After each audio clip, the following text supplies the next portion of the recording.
Welcome to a new episode of the Life Science Get Together podcast with a special year-end review.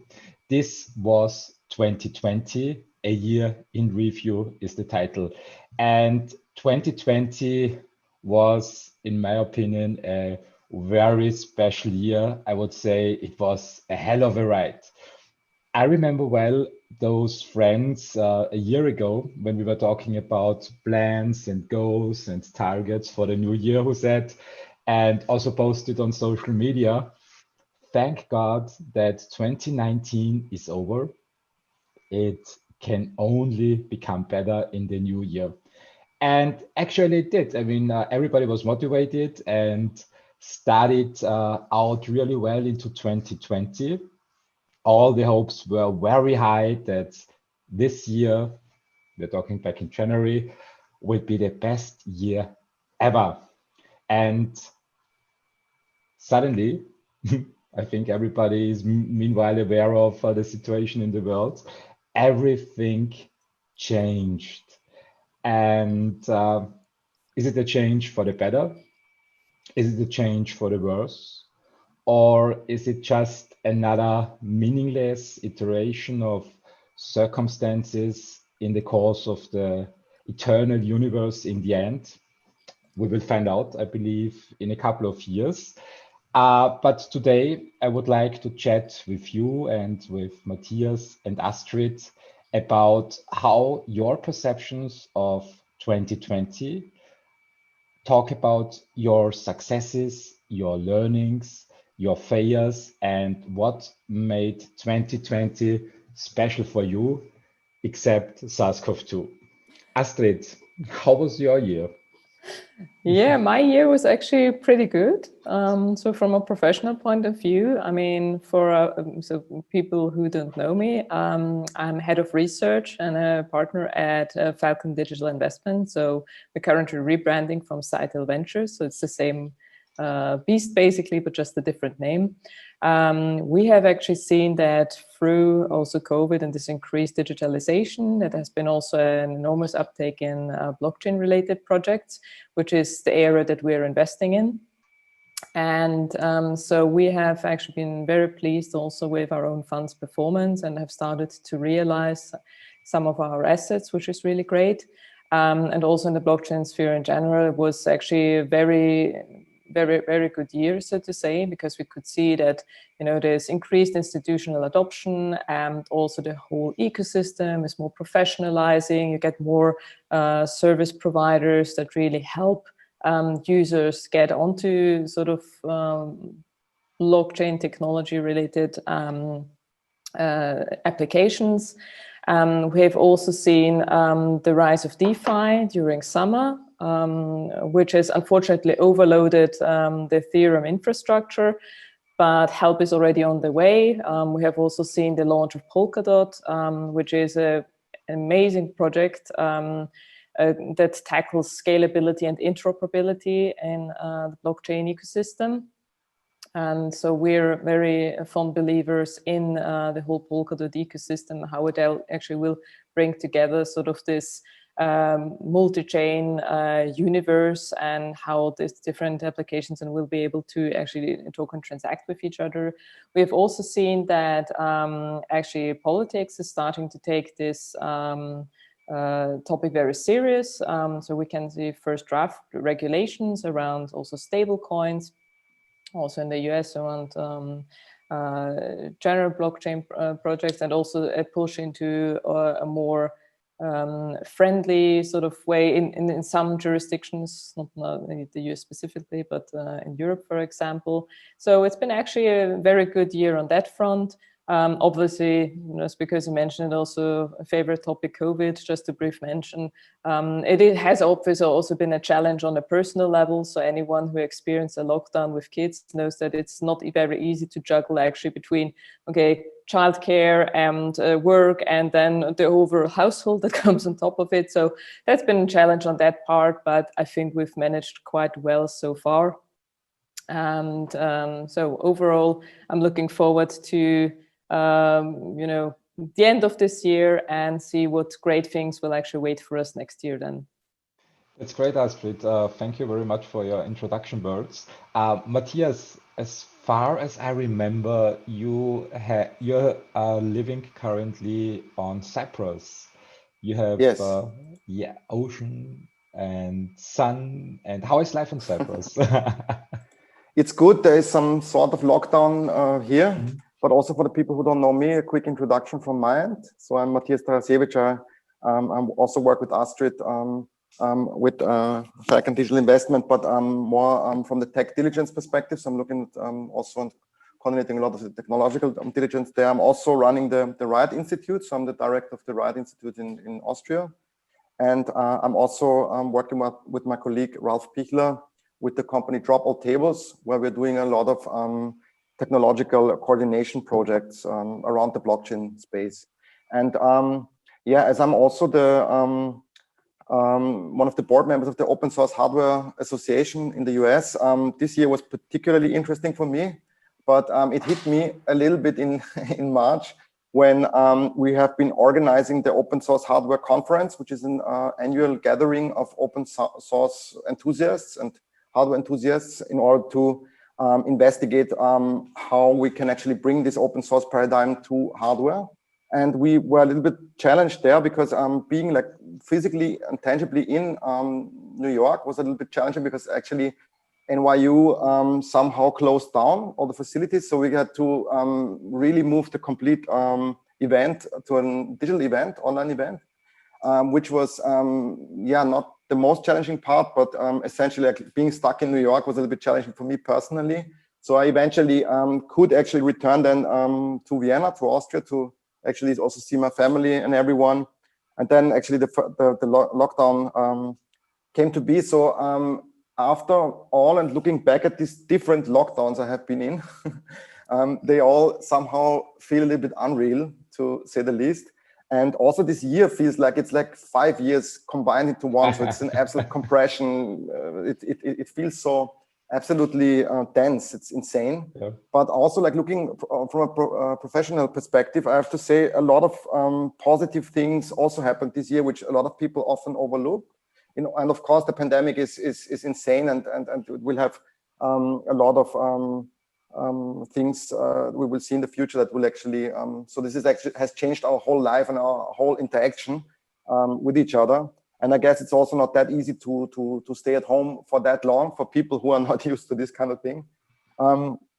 So I guess what was one of the positive upsides of it was that digitization came faster than expected, and a lot of things progressed. So a lot of while a lot of problems for the economy have to be observed, we see also that digitization went very, very fast and came very fast and came swift. And I think we are still in this phase. So, for example, looking at how many shipping, how much shipping and all this logistic sector has been affected by COVID and will be from now on affected by this is actually interesting. And to see that all and a lot of the economic sectors have not been prepared on these sorts of things happening, or shows us, in my opinion, how finely tuned our economy was on the exact parameters. So the parameter set was like a rather thin one. So there were no expectations of any black swan events. So it has been, in my opinion, also the year of black swan events, and also the year is not over. I'm expecting the worst to come. How many did you count? I mean, black swan event is nothing to plan for, I guess, because usually they say it's very rare. How many did you count? How many black swan events? I mean, we have a lot of interesting things coming together, right? So we have the pandemic, which is already a little bit insane.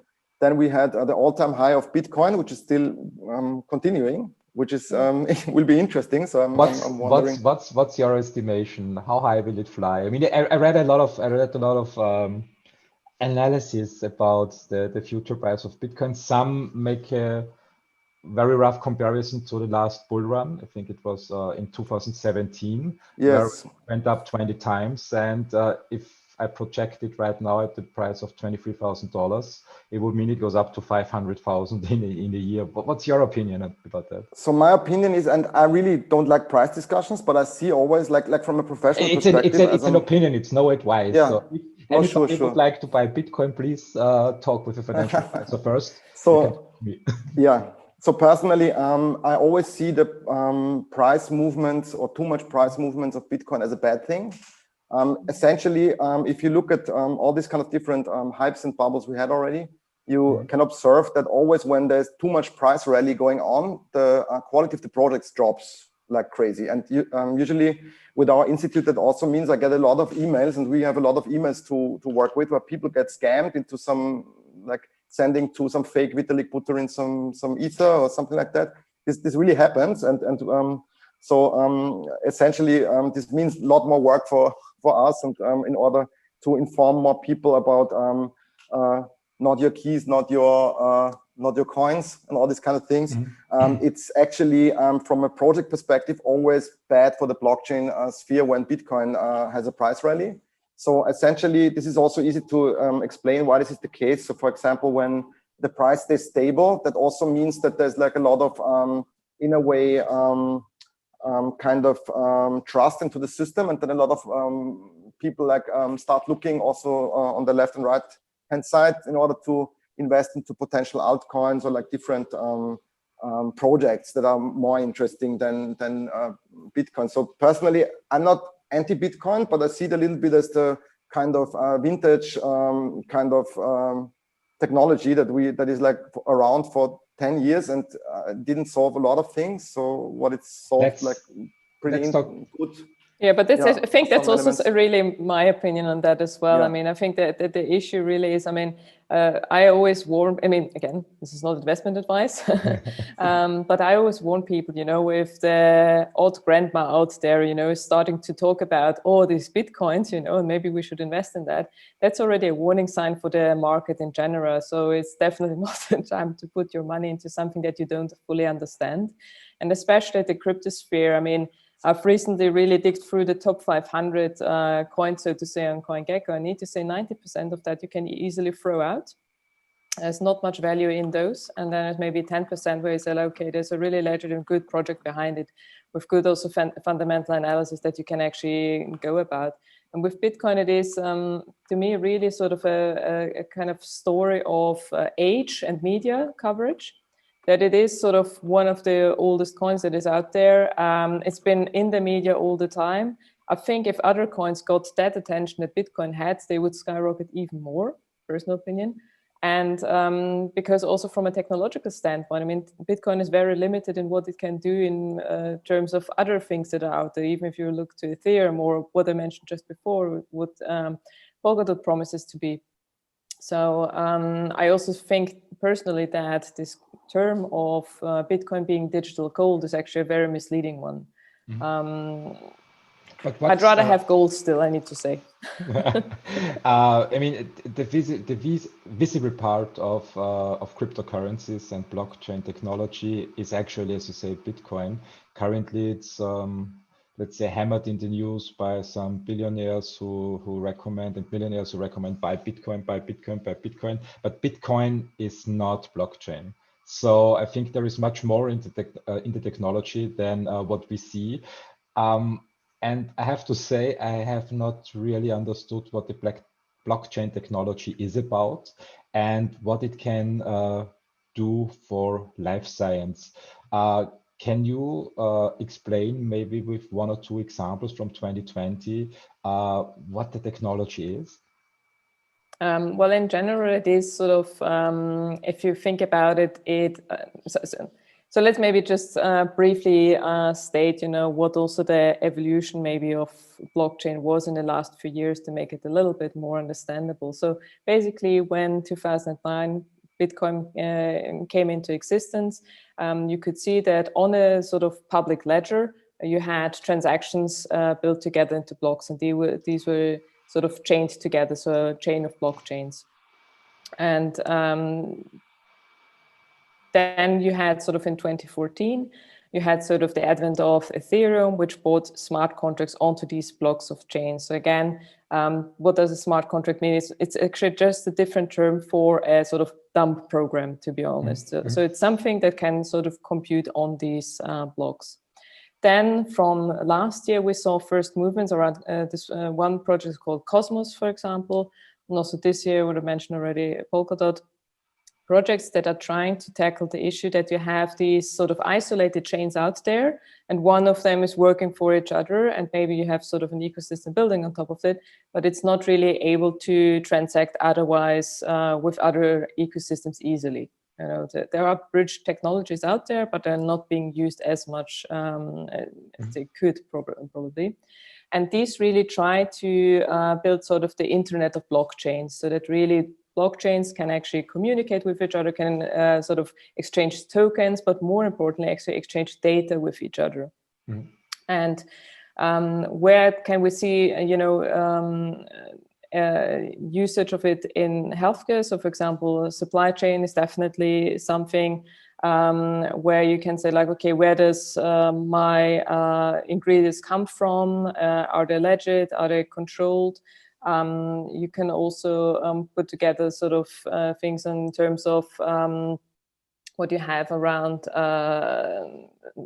let's say, stock checking, for example, auditing, and also around democratizing really how you go about funding life science projects. So also for sort of through crowdfunding platforms. So there are many actually aspects on how you can utilize this technology also in healthcare. And I think it's all just being very much underused. For example, one also project that is going about reimbursements in the US is Chronicled, which I think is a very interesting project to look into. It's also built on Substrate, and sort of in this Polkadot ecosystem. And this is actually also a very interesting use case, because it is sort of blockchain infrastructure that was planned to be neutral. So it's not really built by one single entity out there, but all entities actually, so all sort of bigger corporates that you would know, actually sort of contribute feedback and requirements for this kind of infrastructure, but it is something that is really built to be neutral and also hasn't gotten investments out of that reason. So I think this is also sort of a way to see, you know, how this technology can actually be used. But Matthias, maybe you have also a different view on that.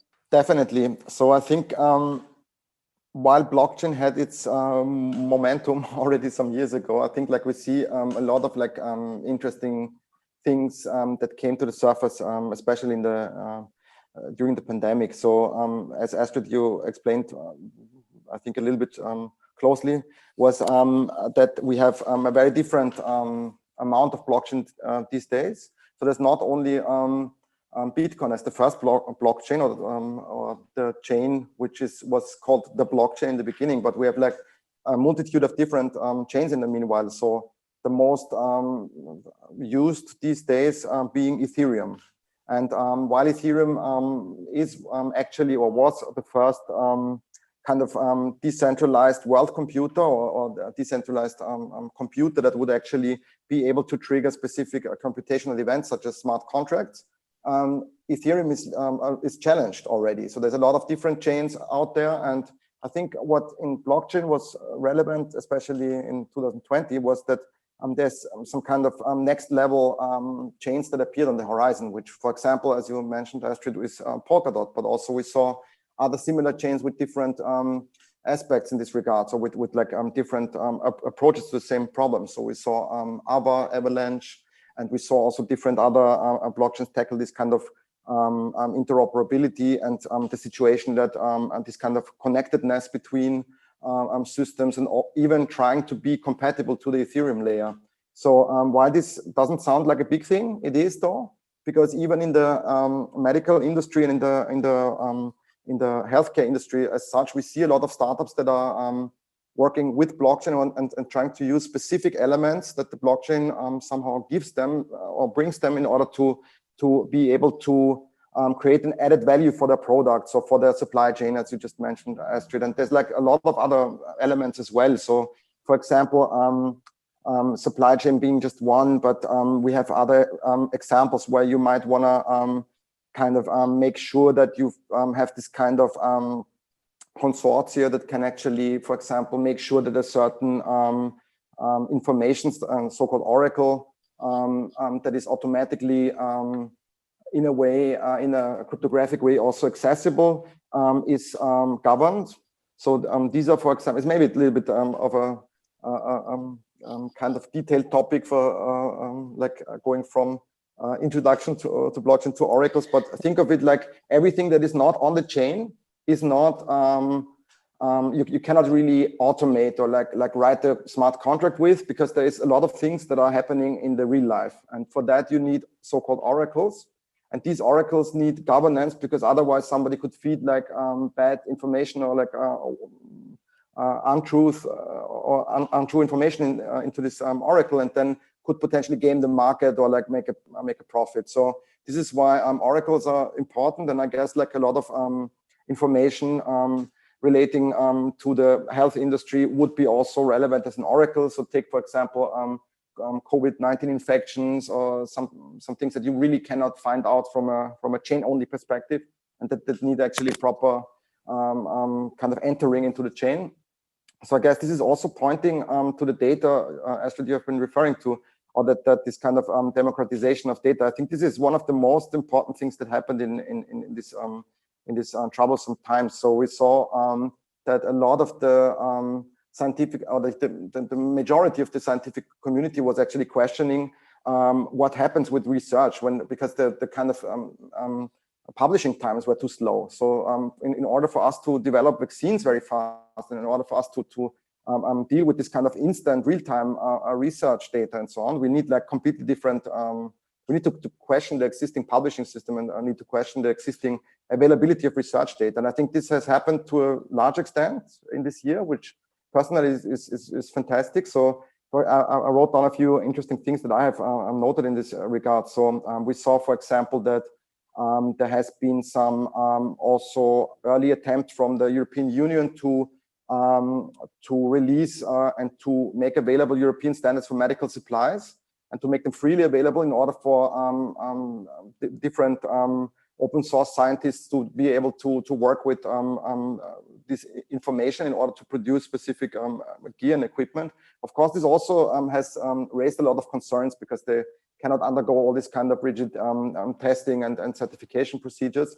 But also what I saw in this regards was that a lot of interesting projects appeared in this kind of opening up of the science. So we saw the open source ventilator project. So one of them you might have heard of was Project Open Air. There was a very interesting workshop in this regards on CERN also in March. And there has been a lot of like different interesting papers that came out, like comparing all the different aspects of open source hardware and open source medical hardware. So our institution, right, has been starting also a small blog in this regards, which was called Open Source COVID Wiki, which you can find on covid.riot.at. And there has been a small work group, and there have been a lot of others. So we are just one of these work groups. But most importantly, there has been also some different officially designs by the European Union. Actually, I'm talking about so many different things here. I started to write them down, so maybe we can share later through this kind of sketchbook also to all the sorts of links and things that we are talking about, because I think this information is potentially also interesting to the viewers. Absolutely. So essentially, I think while we had all these kind of elements that were challenging for us, we had also a lot of like positive aspects we could also focus on. So blockchain being just the key technology here in order for us to open a new way of doing research, of actually making it also research available, and in order also to find new ways of how the economy could evolve post-pandemic.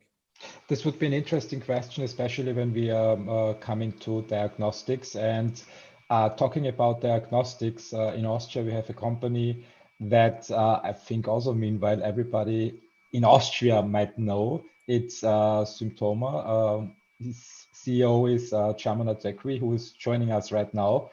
And it would be very interesting to hear, Chama, how the year for Symptoma was in 2020. Yeah, thanks for having me, Christian. Hi, Astrid. Hi, Matthias. Hi, everyone. Was a really interesting year, definitely. So, I mean, a couple of things that happened is that the co-founder of BioNTech, Christoph Huber, became Symptoma's scientific advisor. Oh, congratulations. Thanks. That's great. That's really big news. So he's focused on precision medicine. He founded $2 billion companies, both in the field of precision medicine and therapeutics. And he sees Symptoma as the counterpart on the diagnostic side in precision medicine. Symptoma became the most used symptom checker worldwide. So we are now reaching 10 million patients and doctors each month. Impressive. It's a medical product. This year alone, we have conducted 3 scientific papers and studies, and published them. For instance, Nature published our COVID-19 paper demonstrating that Symptoma has a 96% accuracy rate for symptomatic COVID-19 patient. This is something that we talked about the last time I've been on your podcast. Yeah, it was in April, wasn't it? It was, yeah. Yeah. The second paper has also been published on COVID-19, demonstrating that Symptoma has the by far highest accuracy rate on COVID-19 compared to 10 other solutions on the market, outcompeting by far even Apple and all the others in the industry that were tested.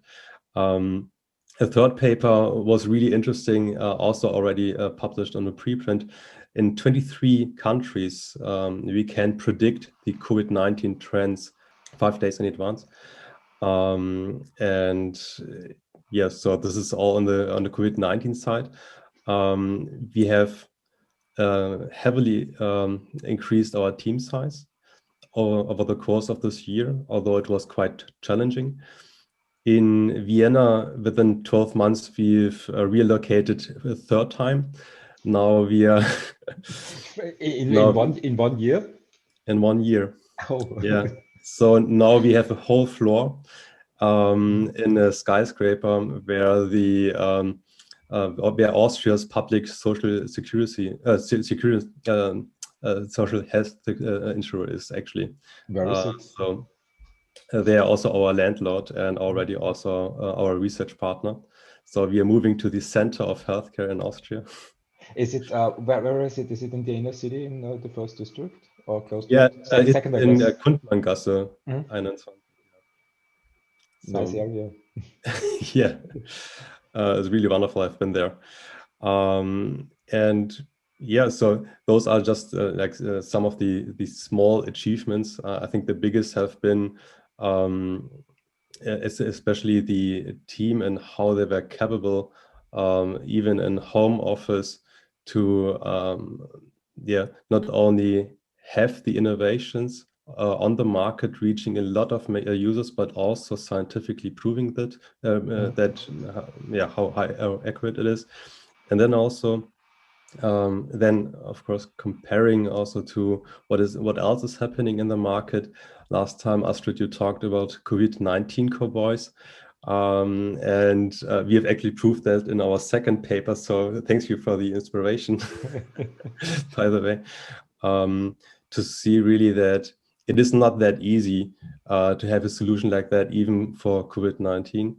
And that it's actually, I would also say, somewhat dangerous to have solutions out there that have not been scientifically tested, not transparently tested. So I hope you're just giving an idea to be more rigorous in terms of what kind of products in healthcare we are bringing on the market as a society.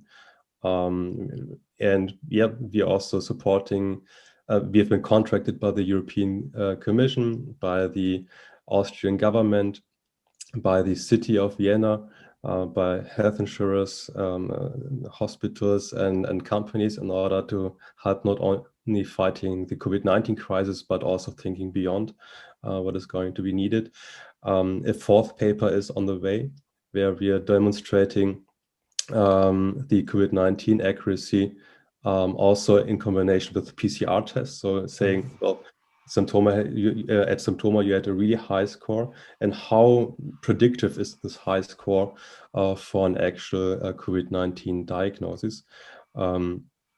And yeah, on a personal side, I got married during this year. Congratulations. Thanks. That's And the best news.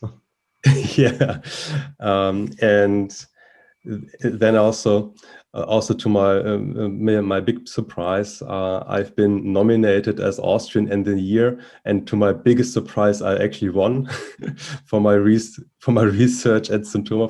Thank you. So 14 years. it's you're the first celebrity then on our podcast. I don't think so, but Right? but thanks for for flattering. Yeah, I was really surprised, and so I think I was the first one in history for the awards to be receiving the award in a wetsuit, because they were actually fooling me. They just told me, yeah, I am one of the finalists, but they weren't inviting me to the actual gala dinner, and just said they just want to have yeah, a video recording of me jumping and swimming in the lake, because they heard that I am doing this quite regularly, even in the winter time. So there were 5 degrees Celsius outside, and So wait a minute. What are you doing? Explain it a little bit more, please. Yeah, of course. So a part of my morning routine is not only waking up early, like today it was 3 a.m., but sometimes also at midnight, having a workout, and then actually swimming in the lake, regardless whether it's summer or winter. What lake? I'm curious. Like Sorry. the lakes in around Salzburg. So they have for all the viewers outside of Austria. So it's not a spa. So No, it's no, it's not. No, it's not. and you do it in winter. I mean, in winter it's freezing cold. So it's really freezing cold. It is, yeah, but still the water is it's somewhat fine. I mean, you can tell the temperature of the water if you actually listen when I'm swimming, because when it's really cold, I'm still swearing. and in March my swearing stops, so my neighbors know that no, it's good enough. And how long do you swim usually? It really depends. So of course in the winter it's not that long. Of course, if the lake is frozen, I only have like a little spot to go in, and you can't really swim. It's just being in the water for the fun of it. But then in the winter it's like a couple of minutes, and then normally it's of course more. And I listened to a podcast recently. It was from Louis House, The School of Greatness. It's an interview done by or I interviewed Wim Hof, who is also a strong advocate of living and swimming and doing everything in the cold. What's your opinion on him, on this Wim Hof method? I think it's really refreshing, and you start feeling that you actually live, and especially actually you're getting warmer after you're getting out of the lake, and you feel just warm. It's just part of the normal biological reaction, as we can tell about it. And yeah, it's just part of the routine. Of course, if you're standing there, and so the moment before jumping in is the most difficult one. Sometimes you're freezing your asses off, just waiting outside, because you have to overcome your fear to actually jump into that really cold water. But it become a habit to overcome something like this, and you just start with the day with another success. So having done the workout first, the hormones released are indicating that you have succeeded in some point. You're doing the next one, you're overcoming a next fear, and so overcoming all the challenges that you're also encountering in work. It's easier done knowing that it's not too bad, and it's not that cold either. So once you have been there, it's fine. Especially if it's really freezing cold outside, the water is actually kind of warmer than than outside. So it's sort of relief. No, I read that the morning routine is very important for all yeah. successful people, and I mean it made you Austrian of the Year, so there is something in it. Yeah. Let's go a little bit back to the diagnostics. I think a lot happened. And I think still, I mean, the biggest problem that I see with SARS-CoV-2 is to diagnose it properly in a way that people don't infect other people. So as far as I understand and I saw your solution, it's possible to, it's my understanding, but please correct me if I'm wrong, that someone who is infected or fears infection can get diagnosed at home very comfortably. And if your test is positive, then you can link it to a PCR test so that you narrow down the people who really go to testing. Did I get the right picture of your solution, or is there something screwed up in my mind through media? No, you got it almost right. So the important part is that we are not making the diagnosis. It's just about screening and assessing the risk that you might have COVID-19 and helping the government in order to prioritize your case and the resources like the PCR test. And then it also helps to bypass the call centers because most of the time the people are all calling at once as it happens, and then even the 40 people that you have in the call center won't be of much help. And this is why the chatbot is it's quite convenient for the Viennese. So within 24 hours after it has been announced that our chatbot is helping screening the Viennese for COVID-19, the AI has processed 1.5 million questions and answers, and was quite a great relief, I heard. And then, yes, the PCR test results anonymously are linked back to our test IDs, which are also anonymous. So essentially, we know which of our assessments were actually eliciting a positive diagnosis. And this is, again, a really great feedback loop that we can learn of, because you also have to know that we not only have a standardized questionnaire in order to ask the COVID-19 symptoms that are already known, but we also allow a free text input of further symptoms. And those further symptoms are also being taken into account in order to calculate the risk for COVID-19. However, especially if there are new symptoms that have not been linked to COVID-19 yet, this is the real opportunity to actually uncover them. And so again, it shows that digital health and AI are necessary cornerstones in order to get to precision medicine. Because if I could talk, give a 2 sentences about precision medicine. So the difference between the medicine that we live today and in the future, which is precision medicine, is the following: that currently we are drawing conclusions and defining diseases based on maybe 5% of the data that might be relevant to characterize this disease correctly. This means that we just have a broad brush and saying that, okay, all those people have diabetes type 2, but essentially there are even more subtypes maybe to it that we are not aware of. And digital health and AI can help us assessing the data necessary to broaden our view and to better define the subtypes that might be relevant. And now I think the 15 minutes are over. No, right? Go ahead. I think Astrid has one question. Sorry. thing maybe that we still want to know from you, since we're now at the end of 2020. So what are your plans for 2021? What's happening at Symptoma, really? So now we have 1,000 square meters of office space in Austria and a really big team. But the biggest thing is to actually get closer to the heart of medicine. And especially in order to do so, we are stepping up our game. So we are operating at a profit since beginning, since almost 15 years now. We have demonstrated that we are capable of overcoming technological innovation that others have deemed to be impossible, and still others are still struggling with it, despite of having hundreds of millions of dollars in funding. And so we think that we have all this, everything set in order to boost our current market position. And so now we are focusing for 2021 on a bigger fundraising campaign. Right. How big is it? How big is it, the fundraising campaign? I can't disclose that publicly.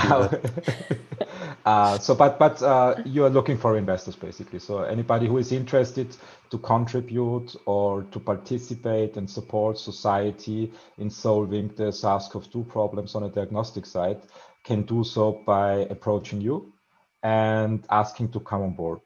So yes, so we have been postponing our fundraising for 5 years in a row now, and always told the investors. Good position to be in. Yeah, so far we have always told the investors, well, next quarter or the one thereafter.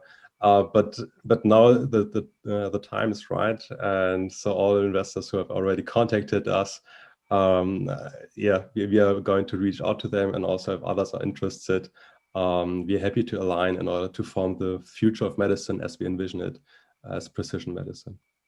Chama, I wish you all the best and your team, and keep on fighting to improve society, please. Thanks, Christian, for offering us the stage, also Astrid, and was always nice to be on your podcast. So happy Have a to great be day. here maybe. Bye-bye. Bye. So now we have another special guest, Elisabeth Kneisel. We met also during the lockdown and did an interview together about vaccine development. And Elisabeth is a journalist from Austria, and I hope it works now. Elisabeth, welcome to the show. Hi, thanks for having me. Hi, good to see you again. How are you doing? Hi. I'm great, thank you. I mean, amidst a crisis like this, it's I guess we are all struggling somehow, but I'm doing fine, thank you. I think you are probably one of the journalists who spent the most time this year on doing research work on what's going on in solving the problem. Tell me a little bit more about the results of your work and whom you did do it for and why. Yes.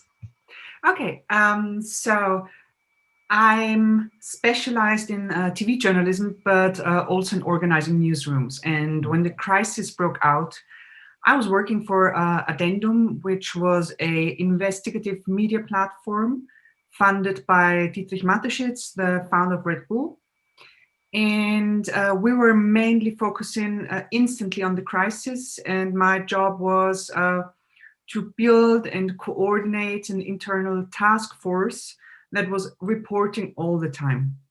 And so the first challenge we had, and there were huge challenges, was that soon we found ourselves sitting at home, and usually we are all in a large newsroom, and it's easy to communicate because I just can ask any of my colleagues, hey, we're still waiting for this article, hurry up and stuff like that. But like instantly the amounts of emails and texts and phone calls went through the roof. So while the events were rapidly changing all the time, so there were news every day, so many stuff to keep an eye on and to monitor and to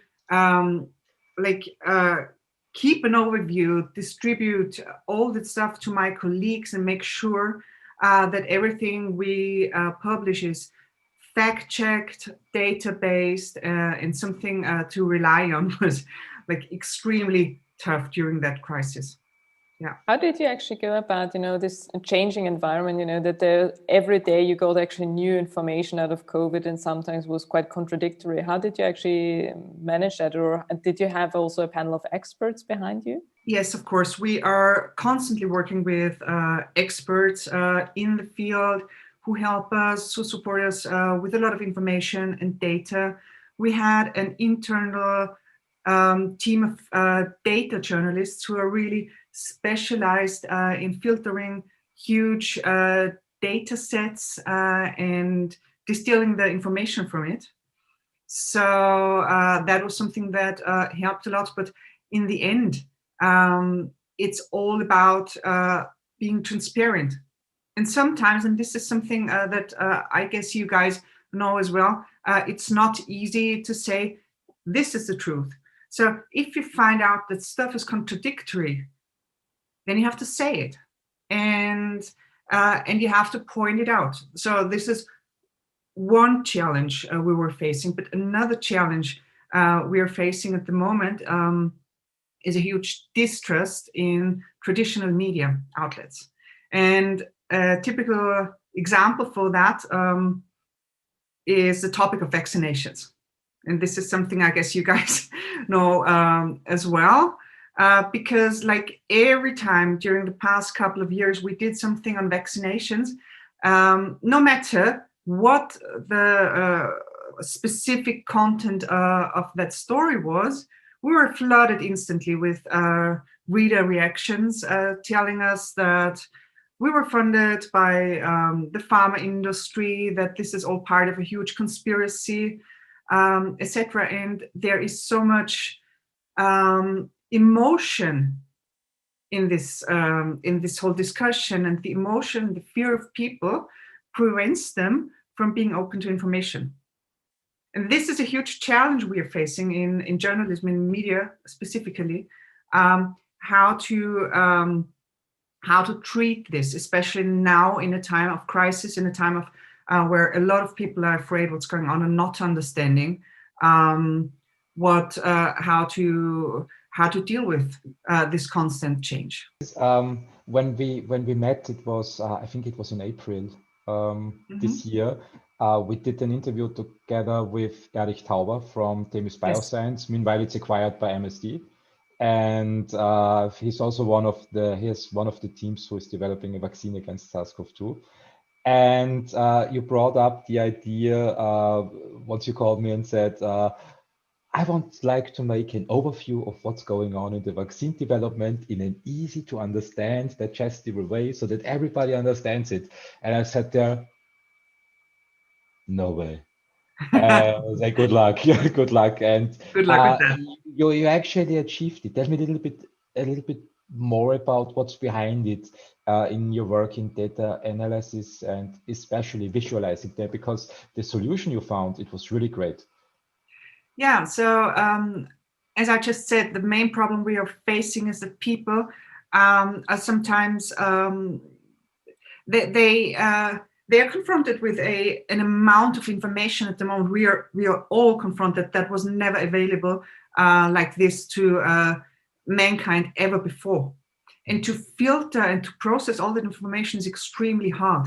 And what we saw that a huge problem is that is the complexity on one side, and on the other side that people tend to spend 4 hours a day on their smartphones, and this is the main way they consume information. So the idea was to get to the people on their smartphones to make stuff understandable. And now we are talking about a medical and pharmaceutical topic that is extremely complex. And so what we tried was to visualize where around the world, where research institutes are working on a COVID-19 vaccine, which biotechnological base they're using, in which stage of development they are, their names, their countries, and like literally make one big picture of it. And then make it scrollable so that people get like the portions, digestible portions of all that information. And the mastermind behind that was, so I did the whole research on the data together with a colleague, and the mastermind behind all the visualization was my colleague Roberto Schwarz, who did a crazy piece of, like, if you get the chance, look at it, a crazy piece of visualization to pack all that information in one big picture.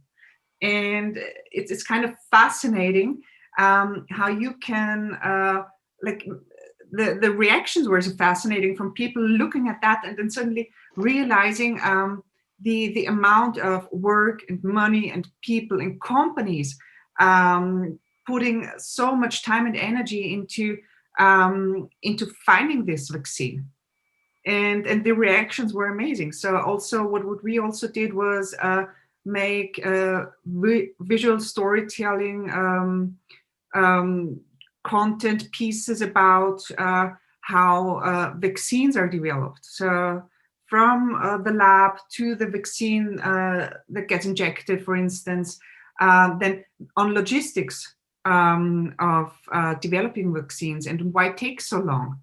And what's the difference between an mRNA and then other types of vaccines and stuff like that. And we tried to put that into visual storytelling, especially for the smartphone. And that's why the reactions to that were very good. Can you actually measure any kind of impact on the work you've done there?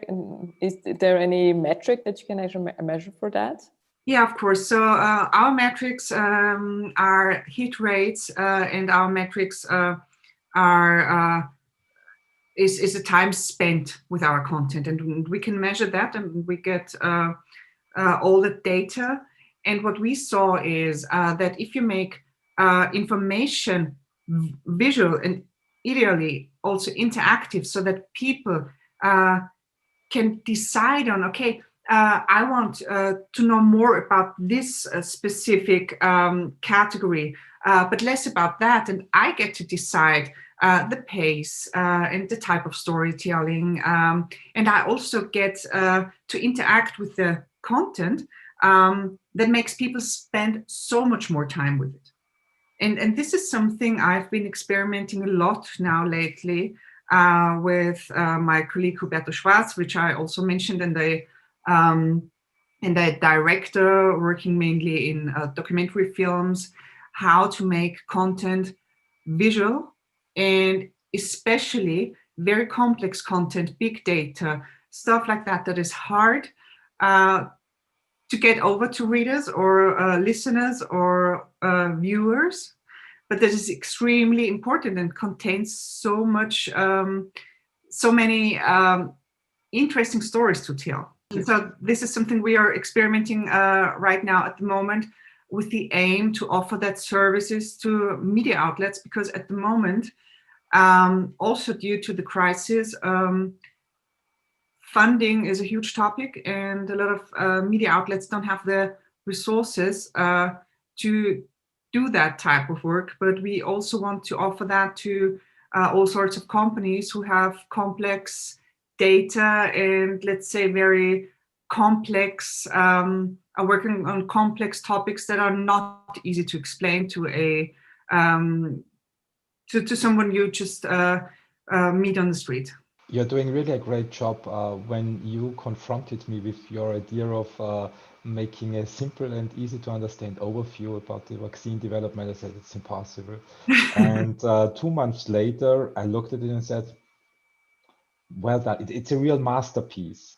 And I think it's absolutely necessary that people like you support the industry, because, as you say, currently everybody is interested in science, but science is not easy to understand. And scientists usually don't spend a lot of work in making the science understandable because it's not their job. So they have other priorities, they have other things to do, they have to push the science forward and not work on make it teachable to everybody. And this is something that you really solved very well. Then thank you very much for for your time. Thanks for having me. Continue with your work, and maybe you send me the link to your graphics and I can put it in the description of the podcast. Yes, that would be nice. Yeah. Super. Have a great day. Thank you so much. Thanks a lot. Thank you. Thank you, Astrid. Have a great day too. But what else was going on, Matthias, in 2020? Except SARS CoV-2. So there have been so many things. Where should I start? So maybe we have all experienced for the first time also that this kind of centralized infrastructure is also not that like can fail, so or can actually have a blackout. So we experienced, for example, a few days ago, a massive global outage of Google authentication services. So a lot of Google Drive, Gmail, and so on was offline, which is actually relevant. It is still considered the killer application actually of the internet. So I would say email is definitely the most used technology out there. Still, and Gmail is it still the most used? It still is, yeah, by far. It's out, it's like everyone has at least one email address, if not more. So, and is actively using it. And there's a lot of traffic still going over the email protocol or the mail protocol. And Google and Gmail by far is dominating the whole sphere. And this was actually a big problem, as there is also digital identity services linked to all these kind of things.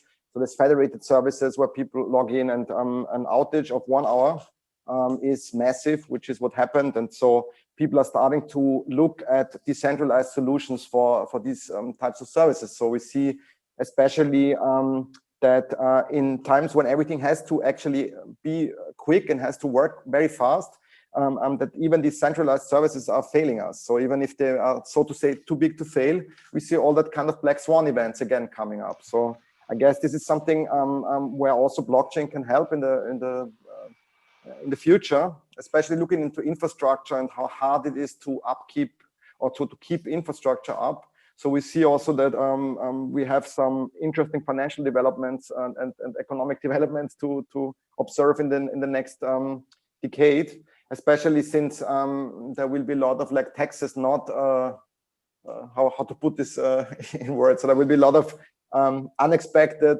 different financial situations for a lot of statist actors happening within the next years. And so we see, in my opinion, a lot of, or maybe a huge hit on infrastructure. And I see also in this regard an interesting aspect in decentralization, because infrastructure has decentralized already, looking at working from home, for example, or like gearing up, or like having, making sure that there's enough and proper equipment to work from home there. So we see this kind of decentralization of infrastructure happening, and people not really utilizing it so much. I think this is an important point, because this was really a huge change in this year, working from home. How was it for you? How did you perceive this change from staying in an office now to being relocated to your house and working? Yeah, so for me this was actually a little bit more like plannable, which is nice. So you don't have to commute so much. So this is very positive. On the other hand, I see this as a big problem also, because people expect you're online the whole time and you're available the whole time. So it means a lot of kind of working very late. So I guess like for people with family, this might be really, really challenging. So looking in my surrounding, like friends with 2 kids that couldn't send their kids into school were like absolutely on their limits. So these kind of things are, in my opinion, worse. But looking at the whole R&D scene and maybe more of the development culture, a lot of people had a lot of work. So there has been, due to the massive kind of amount of digitization, a lot of work for developers, a lot of work for startups as well. So I guess there was a crunch time. What's the right term in well, this is kind of term in US venture or like startup industry. I guess this was crunch time for everyone, and especially for researchers and for developers. But I guess it was also a tough time still for everyone. And while it's not so hard on me, because I can work from home and I can work and I'm like used to that, I guess what is positive in this regard, you can reach everyone, so people get used to all this kind of instant messaging and like for example, utilizing the mute button on the conference calls. This is something a lot of people learned, I guess. Yeah. So I see also this kind of global perception and global learning of how to use a remote teleconferencing software. It's fantastic in my opinion. So I remember this kind of in March and April, all this kind of very poor audio quality calls where you had these people usually, like doing all these kind of things while calling, like sorting all their home equipment and so on. Yeah, so I guess like there's a lot of industries that also had an upswing. So for example, like DIY and home improvement industry was like having the time of their lives, I guess. I believe that. Astrid, how was it for you relocating to working from home? What is your experience? I think working from home in general is not a bad thing, but it always depends on what kind of setup you've got and what sort of providing infrastructure you've got around. So I mean, I've been traditionally often used from working from cafes, working from any kind of place. As long as I have internet connection, I'm mostly fine. But what really was an issue was beginning of the year when basically school and kindergarten facilities closed down. So that was pretty much a challenge as a mother of a young girl, really to then sort of get together this kind of thing of, okay, here's the kid that you have to watch out for, and she can't really, do her stuff on her own. So you need to provide for that all the time. And then there's also work, and suddenly, with Matthias has already said, this work-life balance has shifted quite strongly. So suddenly the sort of borders are very much blurred of when I'm actually in the office and when I'm actually a private person. So people really do think that you should be available at all times. I have heard also from instances where people told me that their companies are very difficult on sick leave because, well, you're at home in any event. So now you're still at home. Okay, you're having a little bit of a cold, so who cares? So that's actually quite a very bad and worrying sort of development. And I hope that this is not something that will actually stay on. We've also had, also I think what has been overlooked through all these discussions is actually also the kind of privacy discussions that happens this year and the kind of technologies that were utilized, or also the issues that we have around the full peer-to-peer encryption. That's sort of on the horizon now for certain messaging services, which is very, very worrying. We've also had, these contact tracing apps, which are maybe in the face of a bit of limited use because they're not as accurate and great. And also there, it's a sort of double-edged sword. Also, if you think about blockchain technology, guys, which is sort of the camp that we're from, is that it's sort of a great technology to make connections visible, transparent, but it's also a danger in itself that it's actually a perfect technology for mass surveillance as well. So I think there is always technology that you can use it in a good way and also in a bad way. And so it's been a very interesting year on that front as well. The home office is definitely something that changed tremendously. I remember last year, I mean, I always thought that I'm working from home now for, I think, more than a decade. And I know how it works. So I know how it is to have a video call and a telephone call. And I didn't realize that I didn't know. So this year, it changed tremendously because what I learned that before 2020, the usual video call was with an iPhone. But not actually the video function on. So we were using it like a telephone conference. Yeah. And I was sitting at home, not dressed very nicely, with the iPhone somewhere, and I had my earbuds, and we're just talking. So in 2020, I think it was in March, the first time I got the message, Christian, why is your camera off? I said, yeah, we have a video call. Why should I turn my camera on? I said, we want you to turn your camera on now. I was, oh, damn, I'm not really dressed up to have a video call. So people got more and more demanding to see people. And I think it's a natural reaction because we canceled all conferences, we canceled all real life meetings. So the natural wish to interact with people and seeing them came also to the video conferences. And as a result, I mean, when I look at my office now, I have these ring lights, I have 2 webcams, I got a microphone. So I think a big push I think you will also wear digital clothes soon. So I think there's also a push of the digital arts industry in that front as well. What do you see? What do you see coming? What is your vision? Well, my vision, I don't know. I mean, it ranges from everywhere between Star Trek and Star Wars and whatever. But I think there are definitely some interesting things on the horizon for next year, and I'm very much looking forward to the intersection of blockchain, IoT, and AI. So the whole interplay of blockchain and hardware, I think, will be something very interesting to watch for next year. Matthias, how do you see it? So I see, and I want to actually follow up this topic that Astrid started, which I don't know how I could forget this, but actually in 2020 we saw that privacy is under such huge attack. It's insane, actually, especially in the European Union. And I'm really happy, Astrid, that you brought this up.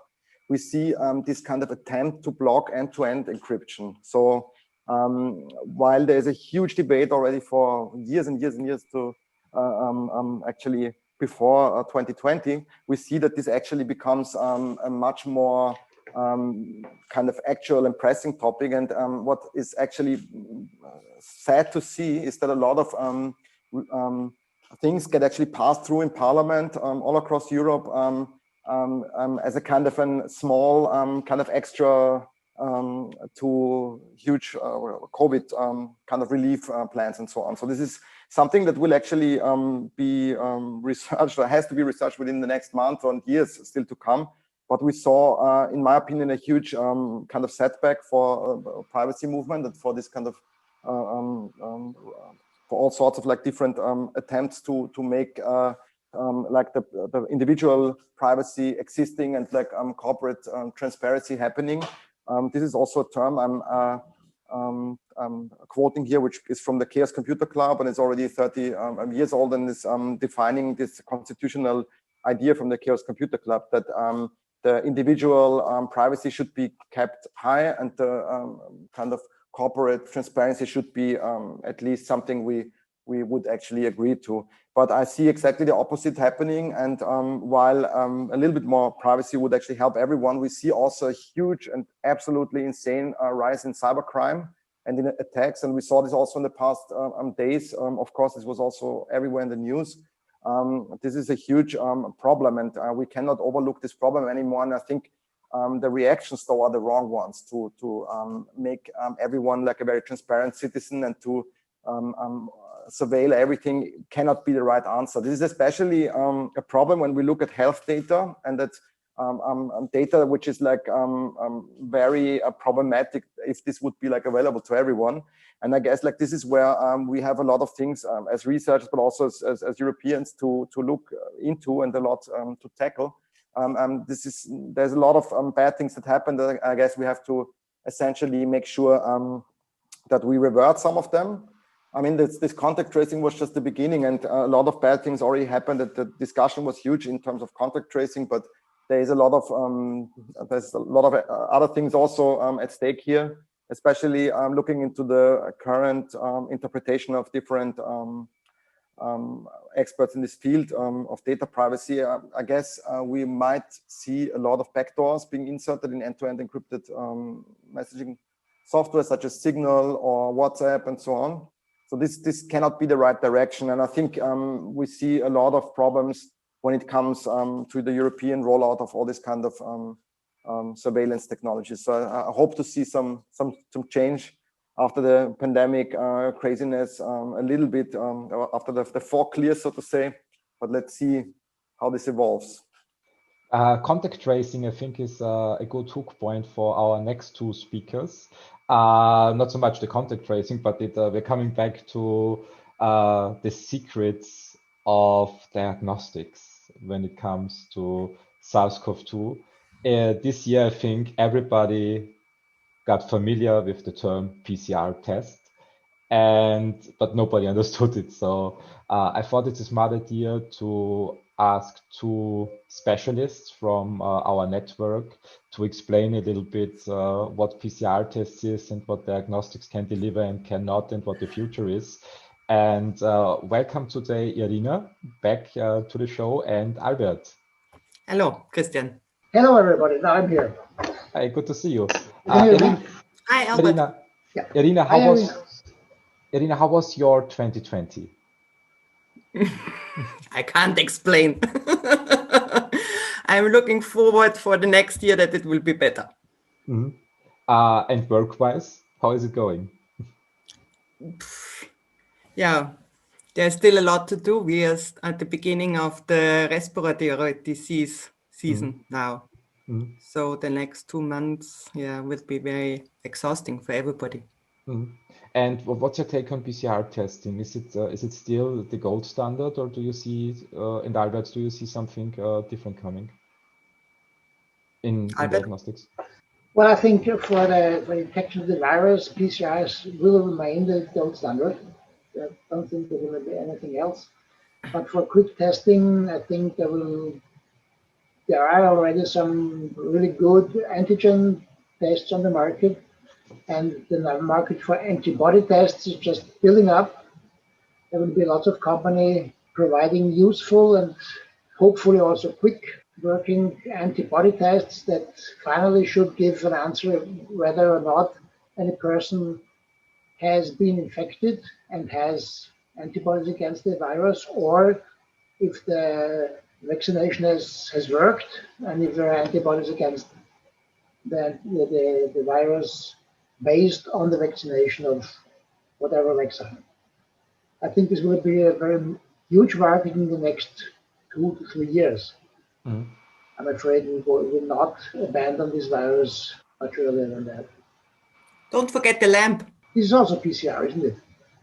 It's PCR, but it is a special PCR. Yeah. What is this? What is this? Explain it to You can work with the samples without extraction.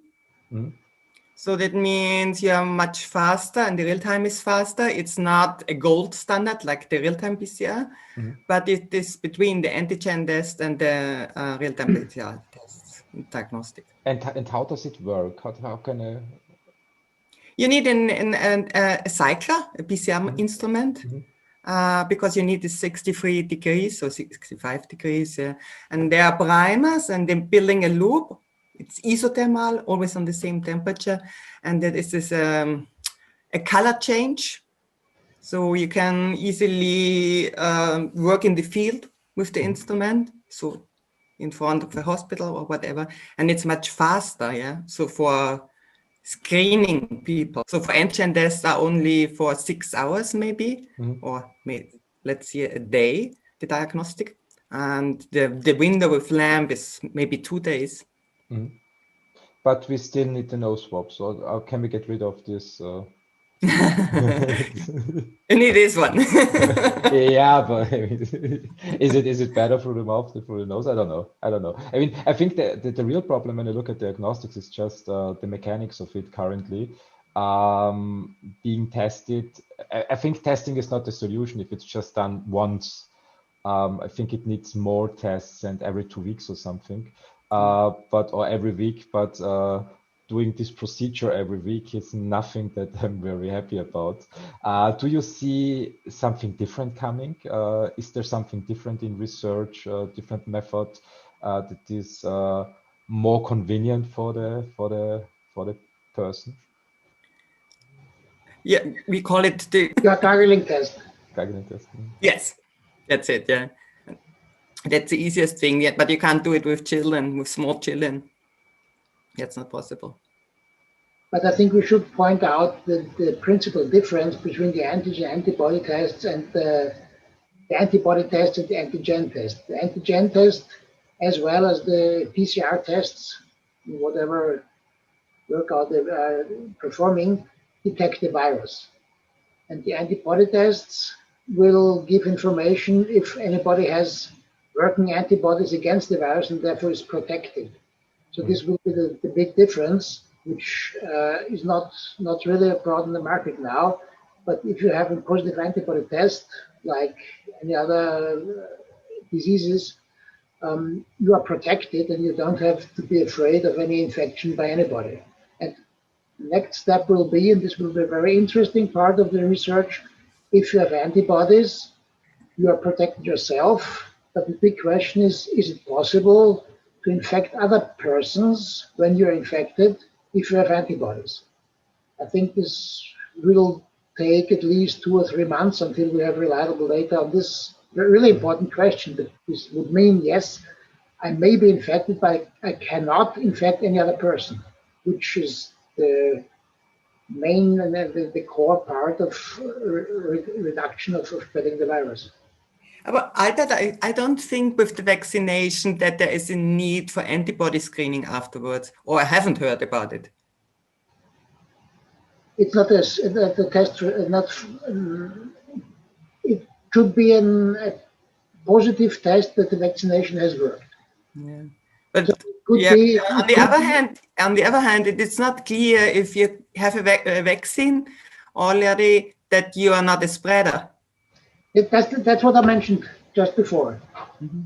If you have antibodies, and it can be shown that if you have antibodies, you are not possible to spread the virus to others, then it makes sense to test this. So this is part of so-called neutralizing antibodies. If you have enough neutralizing antibodies, the virus will be neutralized inside your body, and you don't spread it out to anyone else. So this can be the big advantage.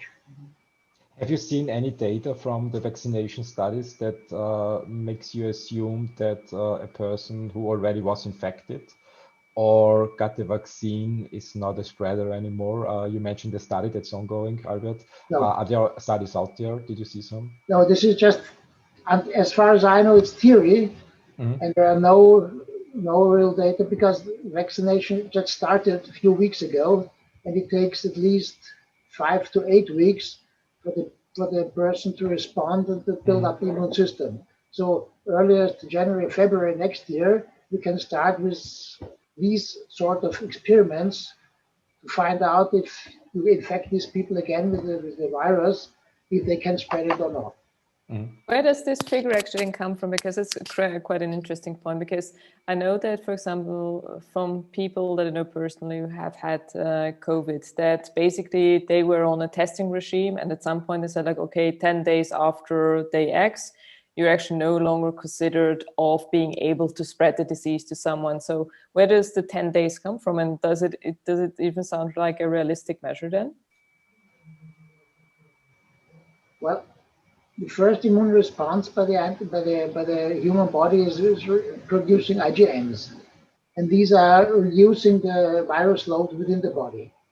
But this is only the first response, and we don't know how long this lasts. We also have heard the stories of people being infected again.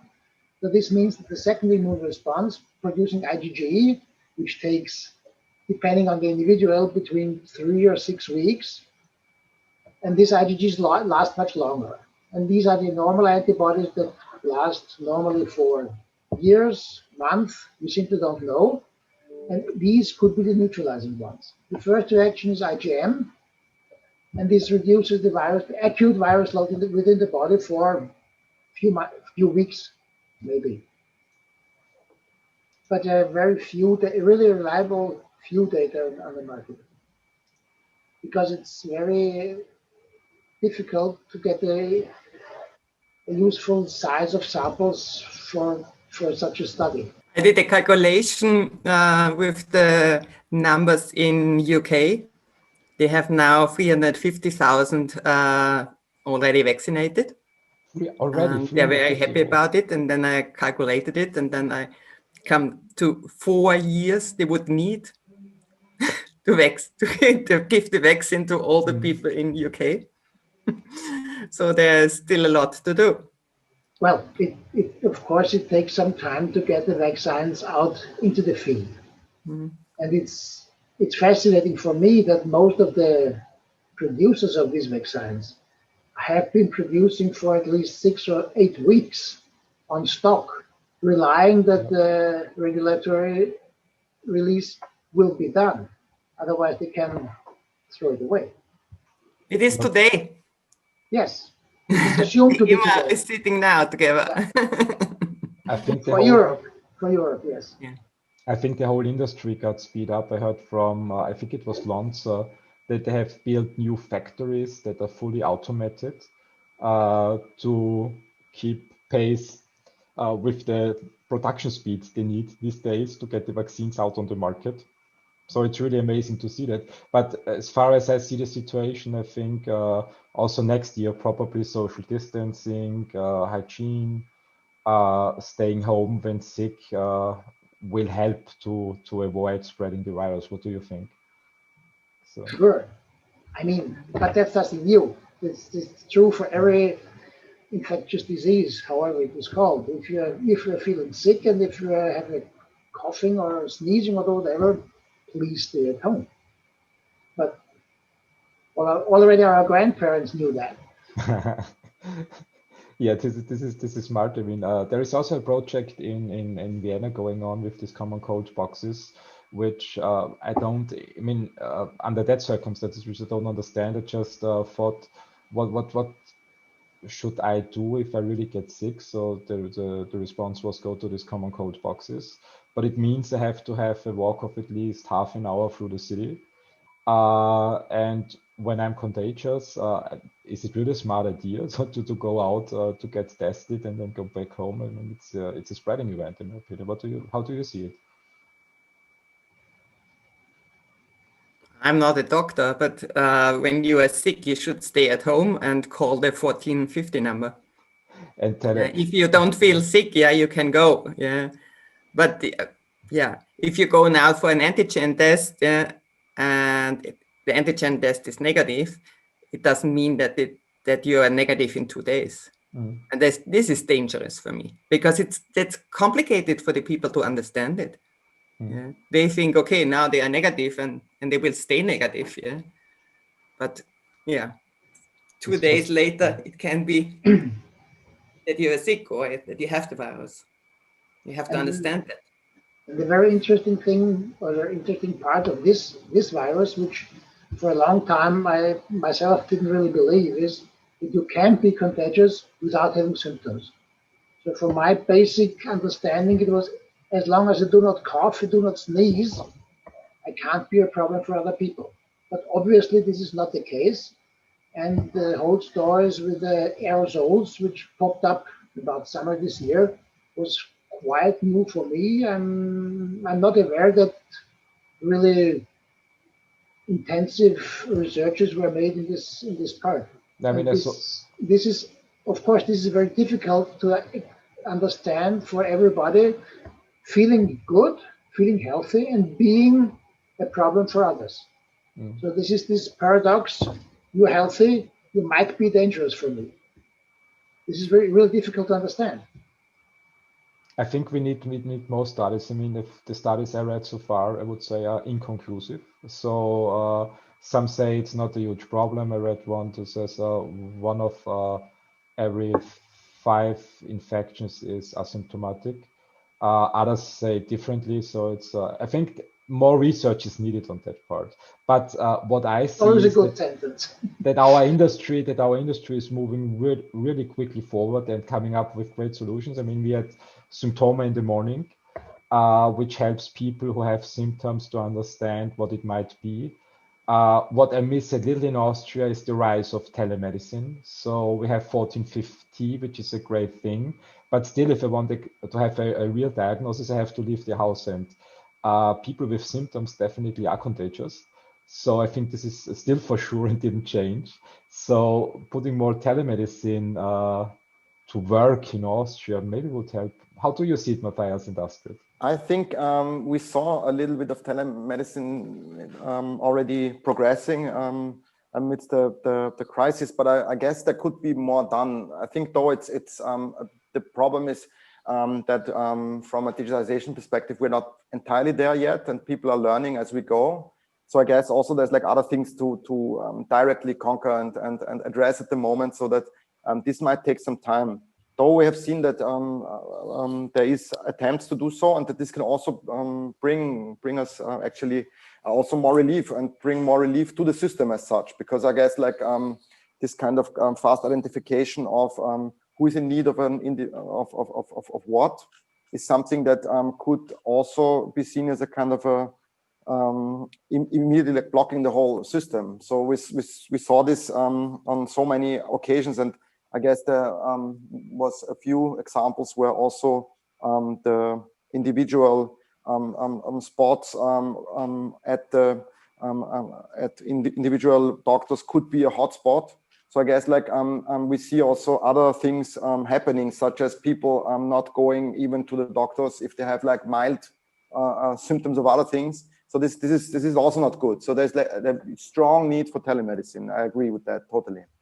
I think also in comparison, for example, I mean, Germany, for example, allows telemedicine or applications to be put on prescription, which we, until I know, don't have that in Austria as well. So I think it's something that we can also consider for the future, really, to put in there. And also, I think that in terms of, with picking up diagnosis and about the symptoms and such, but let's not forget also the psychological issues that people have faced during lockdowns and after lockdowns and all the things that are coming around. And there's sometimes, let's say, it's not very clear, how long some of these support mechanisms are actually held up, because I think at the beginning of the year, there was just 1450, and then there was also a kind of psychological helpline there as well. And that got turned off and hasn't been revived yet since and on that kind of level. And I think this is something where we'll see effects lasting even longer than what we've got from, vaccinations, because people suddenly think about, OCD, and they clean their hands even more often than they really need to.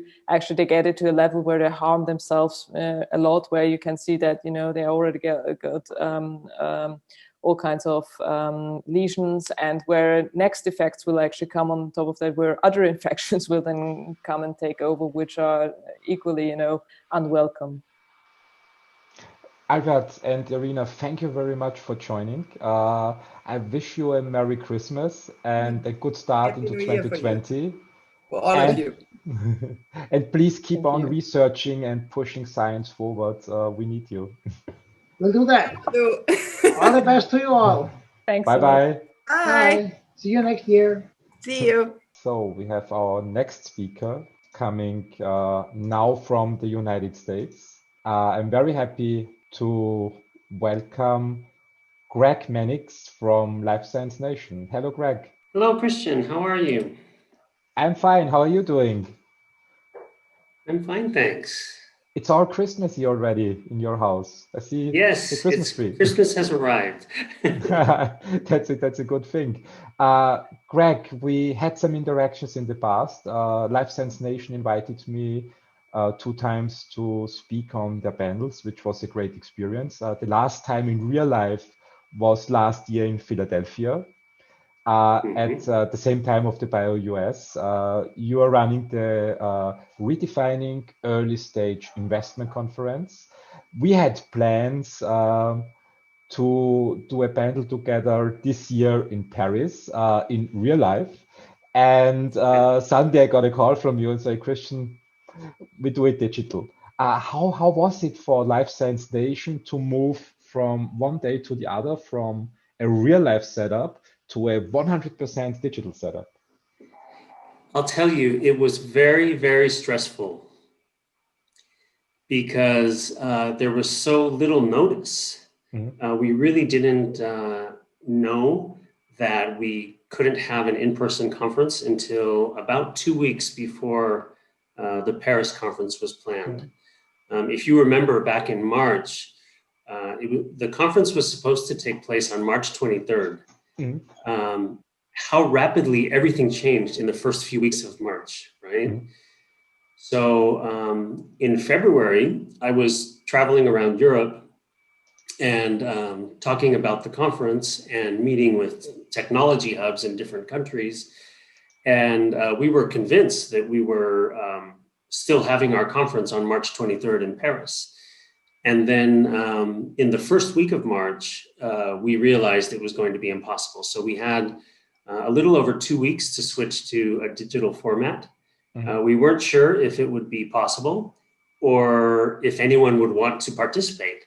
And in fact, I thought that everyone who had already registered and paid money to attend the Paris conference, I was convinced that they were all going to ask for refunds.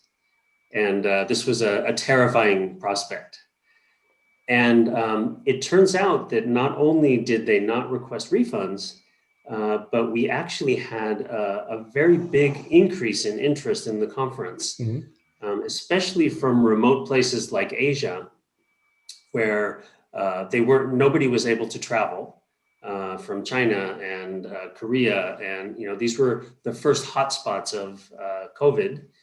No one was traveling, everyone was on lockdown, and all of a sudden they had the possibility to participate in a global conference.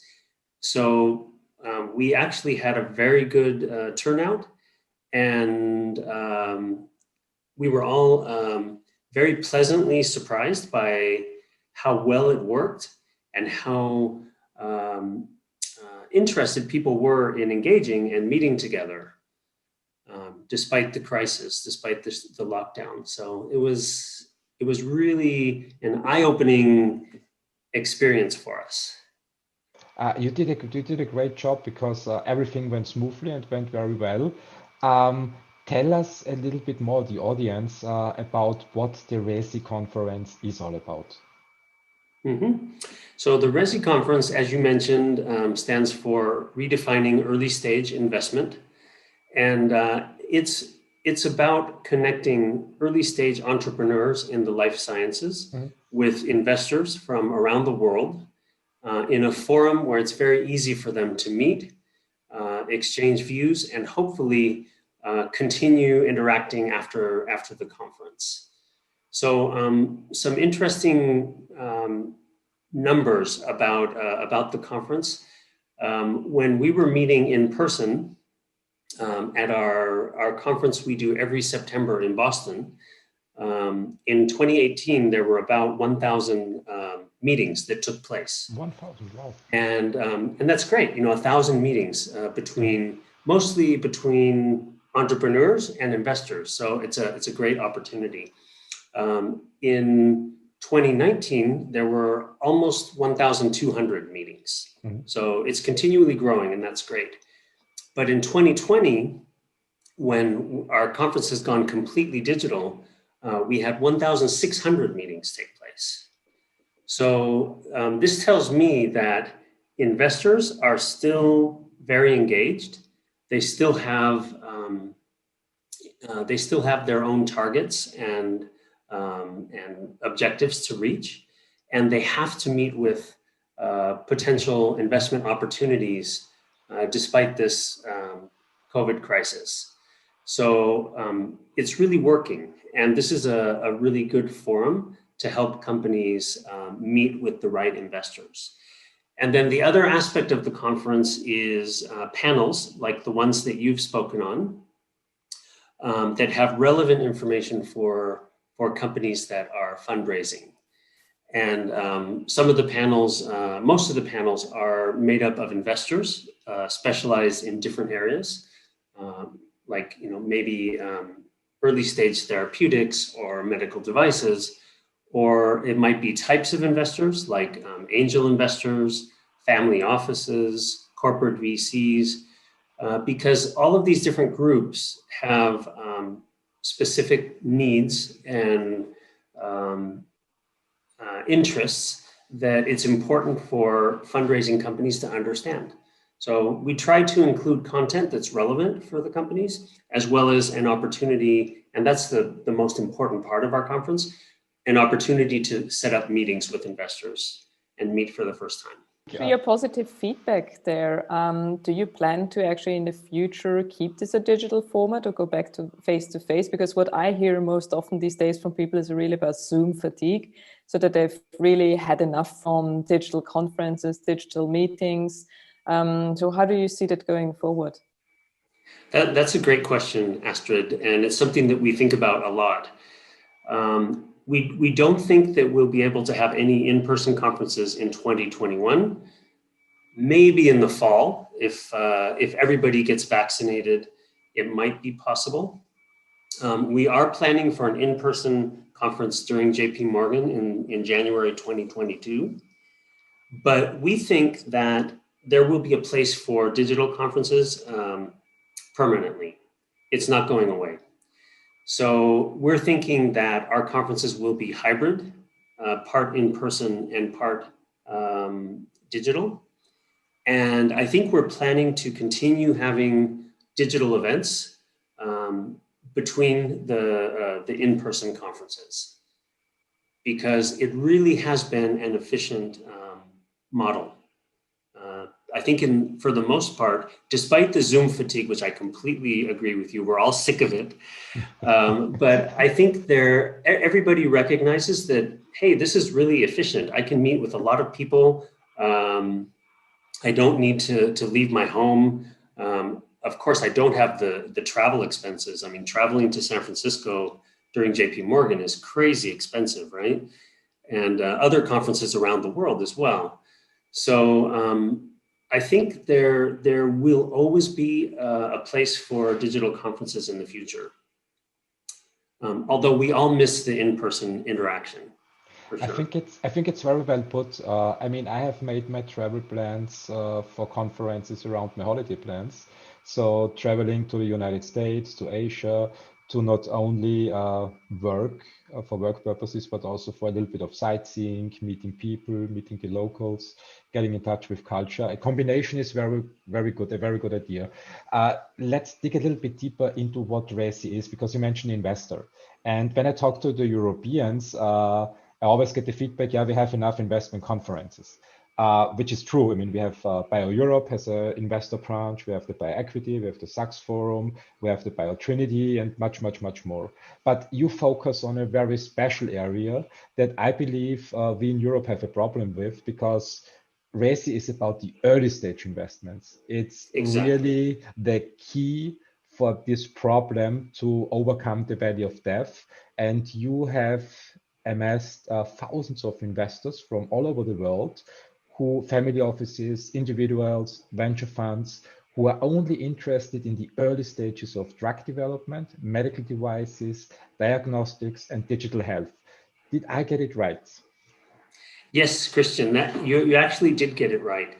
Actually, I would say most investors are not investing in early stage. So the difficult thing for fundraising companies, especially ones that are doing it for the first time, is identifying those investors who will invest early stage. And because our conference has that focus, investors who don't invest early stage don't come to our conference. They wouldn't find any value there. So typically we get 300 to 400 investors from around the world who are looking for early stage opportunities. And it's true that there are many other conferences out there, BioEurope, the Bio Convention, BioTrinity. There are many investment conferences, but most of the investors that attend those conferences are not investing early stage. So it's difficult to identify ones that are a good fit. And in these other conferences, there are many other things happening about licensing deals, collaboration agreements, big pharma activities, and other things. So they're great conferences, but they're not focused on early stage. So that's what makes our conference unique. And I think we've really filled a need that there was in the market. And that's why the conference continues to be successful, I think.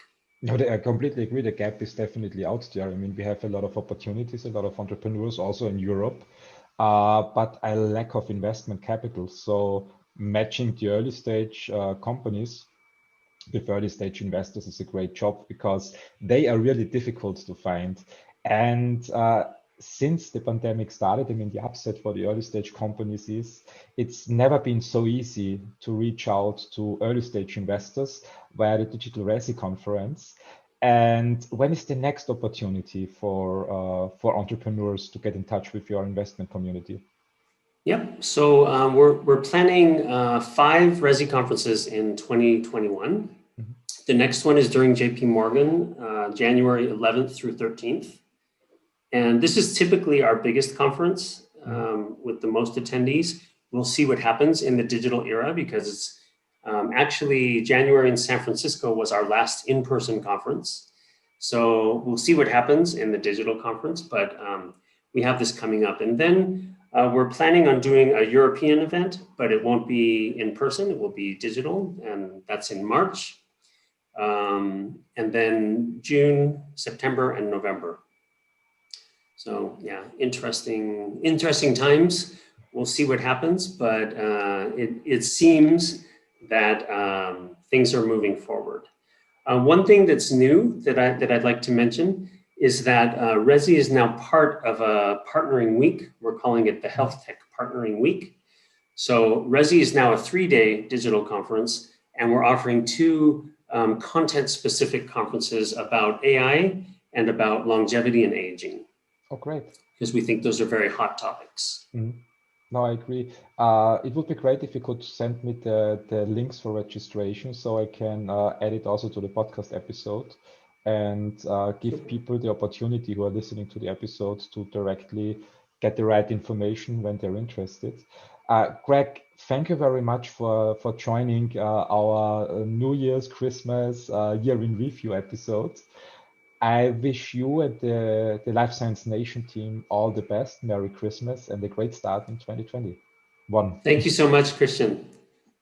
Have a great day. Thank you. You too. So we have now our next speakers coming from not so far away from the United Kingdom and speaking about early stage investments. I think I can directly hand over to Michael Brown, who is, I think, the managing director of CrowdHelix. Welcome, Michael. Hi, Christian. Good morning. Thanks for the invite. Can you How hear are you me doing? okay? Yes, I can hear you. How are you doing? Yeah, all okay. Considering recent news over the weekend, especially that's impacting on the UK and London and the southeast. So we're just trying to kind of get through it as best as possible. But on the work front, which very happy to share with you, incredibly busy, very, very busy, lots of stuff happening. I'm very delighted to be back here giving you an update on how things have been this year, and obviously as a follow-up to a previous podcast that we did with Kimberly at UCL earlier on in the year as well. So many thanks for the invite, much appreciated. Great, good to see you. Kimberly is online as well. Kimberly, are you there? I am. Just one of those digital challenges we're facing at times during COVID. Somehow my camera stopped working. So No if problem. you don't mind, I'll just do voice in the end. That's good. That's great. How are you doing, Kimberly? I'm good. I mean, as good as we can all be right now, especially it's been a very, well, is it surprising anymore? I don't know. Matthias mentioned sort of the worst, is it still coming? So it's been a pretty interesting few days again in England. So yeah, doing well though. Michael, what's going on in the public funding space? Tell us a little bit more about CrowdHelix and your activities in 2020 in the public funding scene in Europe. Sure. So if we go back a year ago from now, I was just at the time leaving my job at UCL of 15 years. So a fairly safe job, a secure job, going full-time into CrowdHelix, which was then well, it still is a small an SME. So decided to jump ship to see how things go. And then obviously we've had since then the pandemic and obviously this ongoing the challenge of Brexit. And if you'd asked me back then what the impact would have been on CrowdHelix on our business, I would have said it would have been really dire, a really negative impact. But luckily, I would like to say strategically, but it's also been luckily as well, to be honest. We've had a very strong year. And I think with Brexit and with the pandemic, there's been a move towards, obviously, people still need to collaborate. People still need to innovate, probably more now than ever before. People also looking for digital solutions and platforms that will enable new value chains to be created and for innovation to move forward. And that's one of the things that we offer at CrowdHelix. So we've seen in the last sort of 9 months, our user base double, the number of members that we've had in the organization have doubled. projects that we've won have tripled. So we've got a lot of good metrics that have, for us as a business, have set us up very well going forward. Luckily, as a small business, because I know it's a tough time at the moment out there for lots of people and organizations. So for us, it's we've been a bit lucky, and we're kind of trying to optimize what we can do going forward and positioning ourselves for Horizon Europe, which is the next European funding program, which will officially launch in January next month. So the budget for this has now officially been signed off. So it's 95.5 billion euros. That's with a B. So that's a lot of euros for funding international projects. So just very simplistically, around about 2/3 of that 95 billion, so around about 60 billion euros, is going to be designed for international collaboration. And this international collaboration is focused very much on innovation. So what the Commission want to see are networks that are being developed that bring together translational research organizations with SMEs, and also showing that there's a route to market in these projects as well, because I think a lot of the projects that have been funded previously, they've done some excellent science, and then because when they finish at such an early stage, if there's no follow-on funding or enough pull from private funding, then a lot of these ideas tend to sit on the shelf, so to speak, which is a real shame. But one of the things that we're trying to do at Crowd Helix is try to bridge that gap, and we've been doing that with Kimberly as well at UCL. And we've one of the things that I think she's going to talk about when she speaks is about one of the successful projects which we've jointly won.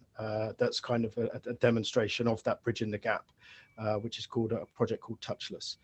So lots of stuff going on. I mean, it's a bit crazy at the moment because of it just feels very surreal with what's happening at political level, and obviously with the health crisis as well.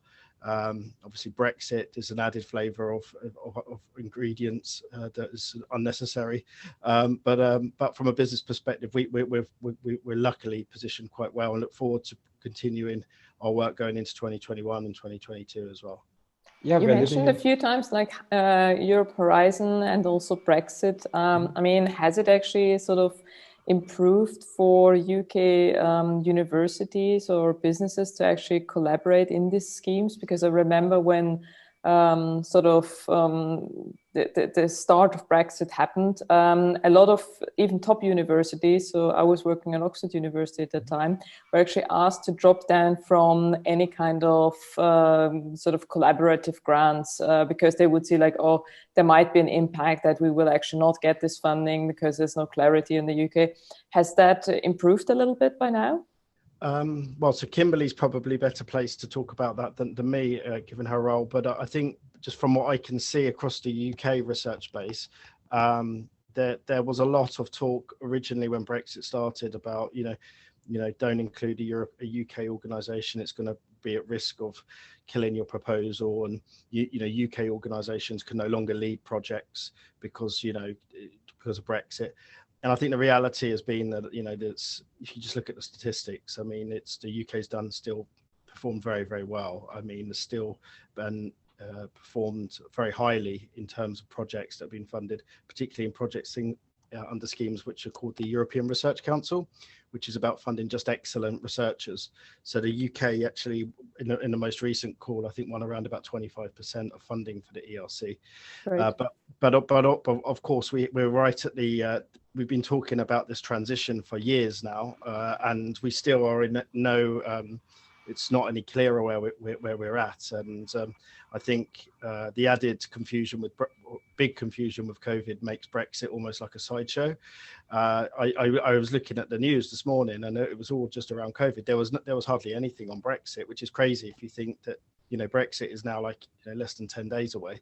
But the most important thing, the message I would say is that the European Union's funding scheme is designed around funding excellent organisations and excellent people. The UK research base is one of the best across the European research area, if not the best. And I think, whilst this transition may be a bit bumpy, I'd like to think that in the coming years there will be some kind of return back to normality in the good of innovation and good and for Europe's for the impact of Europe in the research base. But I think Kimberly is maybe better placed to answer something like that, to be fair. Now that the camera is on at Kimberly's side, it looks to me like she wants to speak up. Hello, Kimberly. Yeah, I would be happy to add here. I mean, when we're looking at the success of the last year, UCL has continued to be quite successful in our European funding. And I think, Asta, it's a really good point. The last 4.5 years, I've almost become accustomed to the uncertainty and just sort of living and almost embracing it. And a lot of the time we were managing rumors, could the UK, could this hinder the evaluation? And what's already been a very competitive funding program. The previous one, the success rate was 20% across the board in Horizon 2020. It's down to 12.6%, and that can be, in even 1% or 5% depending on the funding program. But I think particularly what this last year has shown us is how important collaboration is in the science world and with industry.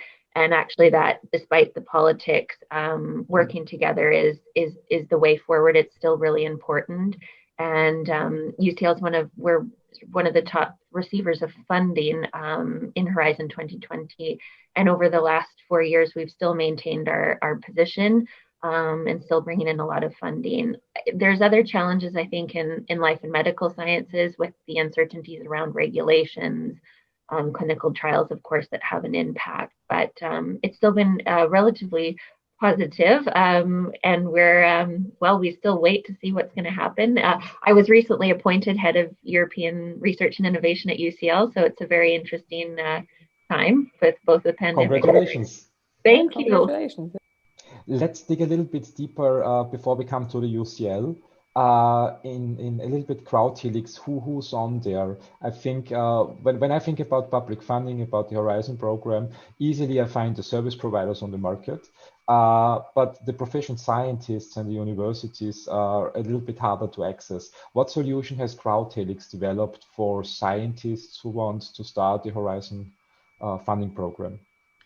So the projects that are now being funded by big organizations like the European Commission are projects to tackle the biggest problems that we're facing around societal challenges, global challenges. And most of these projects quite often require highly multidisciplinary teams, different sectors, different regions, different experts. And quite often one researcher or one business will not have that network to do all of it themselves. So they may be able to do 50% of the work or have an extended network that will enable them to do 50% of the work. But quite often it's very rare for one person, one organization to say, yeah, we can do it all. So what we're trying to do with Crowd Helix is profile expertise at organizational and individual level in order to match the needs of people when they're looking to build excellent consortia. And it's just like trying to make it easier for people to be visible, to connect, to showcase the skills that they offer, and to build trusted partnerships that way. But I think what's unique, or what makes it unique for me, is that you really find the deep tech scientists in Crowd Helix, and not only from the UCL, but also Oxford, Cambridge, Karolinska Institute, and all these world-class universities with world-class scientists, and not only the service providers or people who just want to do something. Did I get the right impression? Yeah, I mean, I think the challenge that people have when trying to get to the right types of people is you look at organizations like UCL, for example. It's a huge organization, thousands and thousands of staff, thousands of researchers, students, lots of different expertise, and it's difficult to see that from the outside if you want to be a collaborator. And what we're trying to do is to provide a contact way into these organizations so that they can make relationships and showcase the work that they offer. And doing this not just from bilaterally, but also across multilaterally, and also across different disciplines and different sectors. That's great. Talking about the UCL, I mean, Kimberly has made some great contacts for the Life Science Get Together podcast. I have not yet succeeded in talking her into also acting as a co-host to brush up my English skills. One of the last episodes that you organized was with, I hope I spelled the name right. I never asked Sriram how the right pronunciation of his name is, Sriram Subramanian, who is working on something amazing because it comes directly out of the science fiction world, out of Star Trek and Star Wars. It's touchable holograms. Yeah, it's fantastic. I think maybe Astrid, you being head of research in your organization, when you see things that come across your desk some days, you can just pick up some really special and exciting research. And this is one where I just could see this immediately and spoke with Sri and I said, I think we need to link in Crowd Helix here. And then I thought it would be great for a podcast. Anyone that hasn't listened to him yet, I do recommend that episode. And I don't think he did mention on the episode, but what's exciting is that on the 1st of January, his new project, which was funded through the European Union Future and Emerging Technologies Program, which is really early stage, novel, groundbreaking research that they fund. He's also been a successful ERC grantee, and he has a spin-out company. So at the university, when you find and meet academics that have all of these different connections in terms of the industry and early stage research, they've got really good chances of getting funding from the European Union. And this project is Touchless Haptic Experiences with Neurocognitive Artificial Intelligence. And so they are creating so the ambition is to go beyond the functional haptic technologies and enable more computer systems to intelligently create the experiences lost in that digital virtual transition. So basically to have experiences that include agency, bonding, and attachment. And I think what's really interesting about this is particularly now with more virtual digitization in how we're working and communicating with family and friends during this, it's really nicely timed because it's looking at the lack of social interactions that we have and how can we tackle that. And basically with no physical interaction, but creating that sense of touch. So they've received $4.4 billion to develop this over the next 3 years.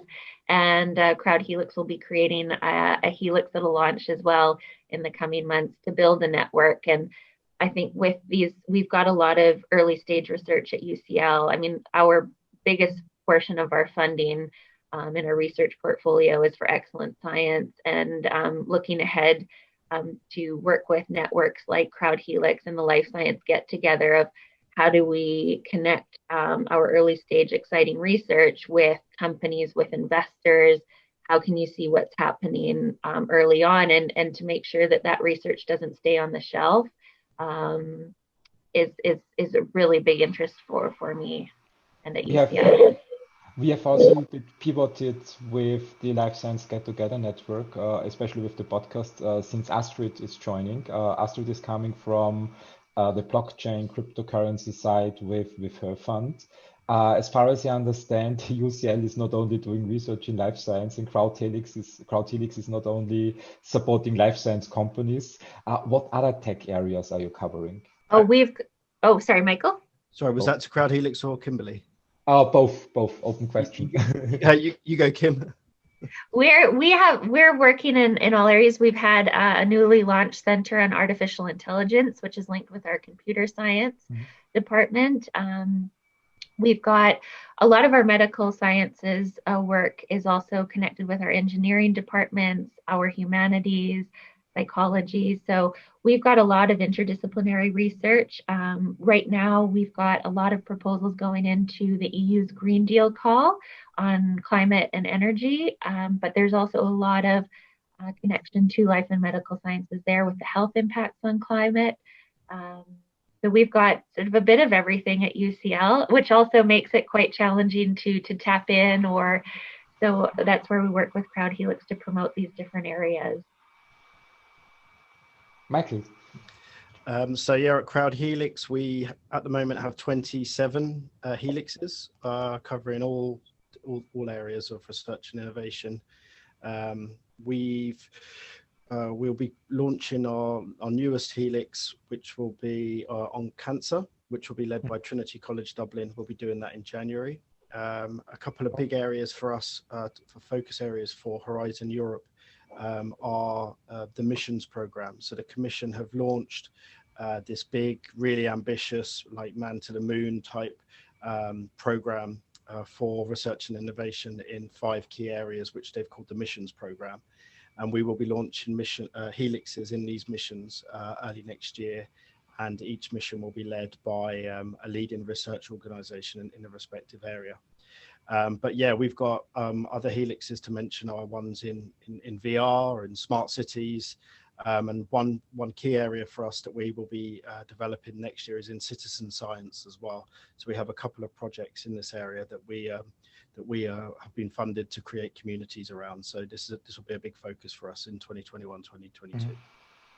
I mean, we have Astrid and Matthias on the call, and Astrid is doing investments in blockchain, cryptocurrency, I hope I get it right. And Matthias everything is that is developing using blockchain technology or is helping the ecosystem in another way. So it doesn't necessarily have to have their own chain, but it's, for example, a platform facilitating research and analysis on, for example, tokens. Mm-hmm. Very broad in a sense. Matthias is working in the similar space. I just wonder how would be the right way to approach Crowd Helix and UCL in case one of their companies or activities is looking for Horizon funding. What would be the right approach towards you both? I mean, for us, it's, for example, I mean, you can find online our portfolio companies. And if you feel that there is sort of a strategic fit between what they're developing and what kind of technologies you're working on UCL or have an insight into, kind of proposal at Crowd Helix, then there's certainly something that we can facilitate there. Otherwise, we're not a technology provider or developer as such. We use a lot of technical infrastructure, which is very different from a normal venture capital fund, so to say, because this just comes with being able to hold digital assets. So we don't call it cryptocurrency, we call it digital assets, to be honest, because there's a fine distinction if you're in the field, what the one means and the other one. But yeah, I think that's more in the realms of Matthias's work and Riyad's. Maybe actually. So I was listening very closely to what you both have been discussing, and I'm really happy that such efforts exist. Actually, like being a researcher myself and having coordinated a Horizon 2020 project some 5 years ago, I always see the problem and the issues that a lot of research actually is not visible. So there's like this whole discipline of science communication or like scientific communication, but in my opinion, it doesn't really always reach the right audience. And so a lot of really good and amazing research is like not being discovered. It's at least this is my impression. Maybe I'm wrong here, because also like looking at the past development in the past 6 months, we see also that a lot of like opening up scientific processes can actually help also making specific and individual research possible. And of course, I think all these kind of efforts that can actually help also collaboration are very, very much needed, especially looking at what we see in the recent open access principles that have been put on like that have been deployed in the COVID pandemic, and that helped actually making research faster and so on. So I'm really happy that you guys exist, and I was a little bit reading up on the initiatives, and I'm fascinated. So also maybe to a little bit do some advertising for our organization here. So we are a small independent research organization that hosted 2 European Union projects since. So one we did, no, both of them we didn't do as a lead partner, but we have it's like positive experience with it, but also seeing at how the program changes. To be honest, I didn't look too much into the program that comes now after Horizon 2020, to be honest, but looking very much forward to continue our discussions actually. Maybe you become a member of CrowdHelix. I think they have a lot of information Sure, about yeah, the new why not? program. Actually, yeah, this is definitely, yeah. That's great. What's in there in Horizon Europe for the companies? What's the most important thing to share? What's in it for companies? Mm. I think the fact that if you look at previous framework programs, the focus was all about early stage research, academic research. And the Commission have looked back and said, we didn't really get as much return of investment or impact from this funding. So they've moved the inception point from early stage research to more higher level TRLs, applied research. And when you're doing all these projects, you need to have SMEs, you need to have innovation actors, end users involved in your projects. If you have an academic or a university only network, you're not going to succeed. It needs to be, whereas before the composition of a network maybe used to be 90% university, 10% SME. Now it's 50-50. So really the change, the transition is moving more towards innovation, applied research, bringing stuff to market. And the real focus of that are companies, small to medium-sized enterprises. And the Commission really, they would obviously not say this out explicitly, but it is their real focus is SMEs, because they see them as the impact accelerators, of the funding that they are investing. I think one of the programs that's coming up that is really interesting, and I think even from the university perspective, is the European Innovation Council's funding, which will be closer to market and really also designed for, I think, more for SMEs, but there is still a role for that research collaboration, because they're all looking to now fund previously funded European Research Council projects, proof of concepts that have been successful, to bridge that gap and to work with industry. And there's more investors connected into this program. And I think what's interesting as well is that the Global Challenges work is also in this program to work with companies, and it's also in some of the more earlier stage research programs in Horizon Europe. Yeah, and just to follow on from that, I mean, the ideas, the outstanding ideas quite often come from the universities, right? The research organizations, the projects like Sri, the project he is leading on. But I think when trying to then take that, the knowledge that's generated from these amazing academics to market, you quite often need a commercial element with that, and so you need businesses and SMEs. And I think the Commission realised that with the way that the Horizon Europe program is designed, and obviously the importance that the EIC is playing as well.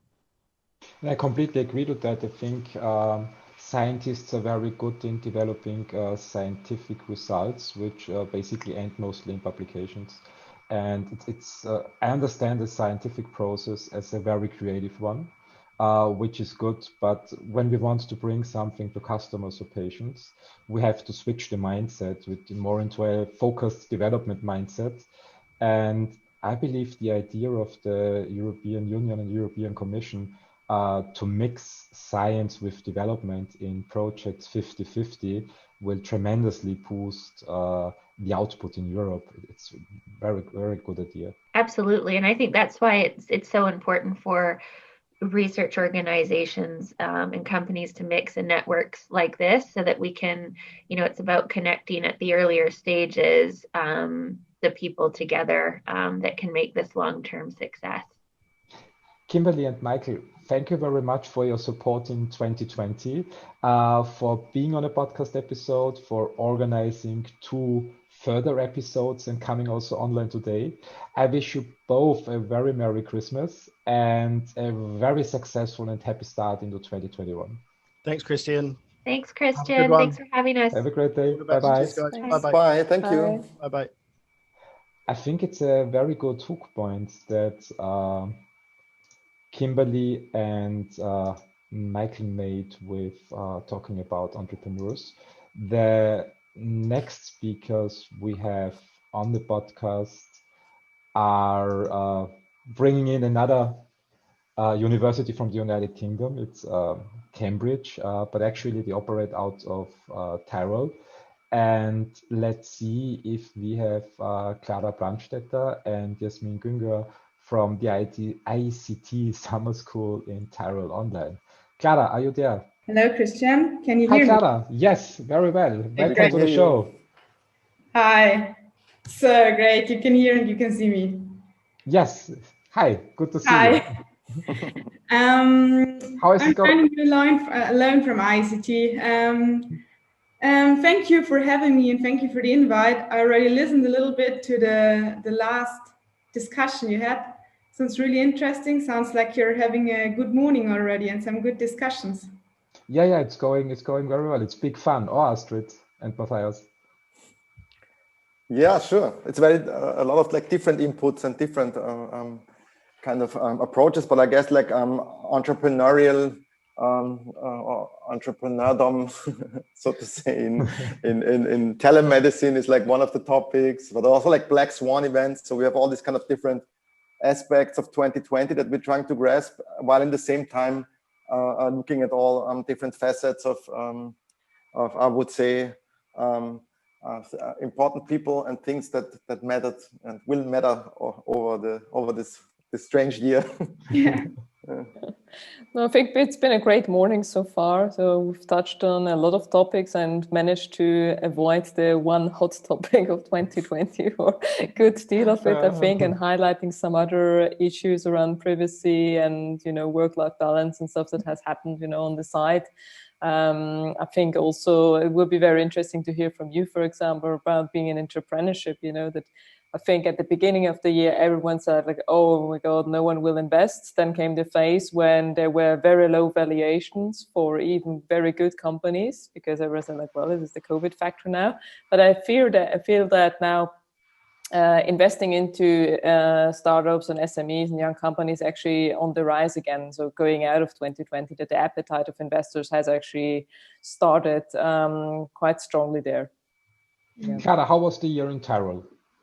I actually just did a short recap for myself over this year, and I came to the conclusion that like within this like 2020, everybody challenged the entrepreneur within himself, right? Because like we are so used to say entrepreneurial lifestyle is like you feel the highs and you have really these lows, and you become creative like to how you create your surroundings. And that's not like in 2020, this did not only become true for all the entrepreneurs themselves, but basically for everybody.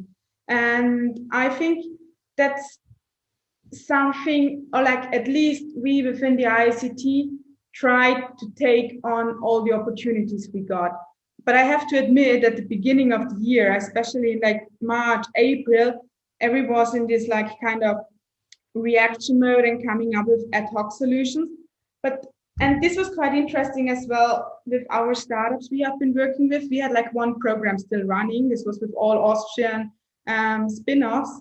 And most of them like were facing this phase from prototype to product, right?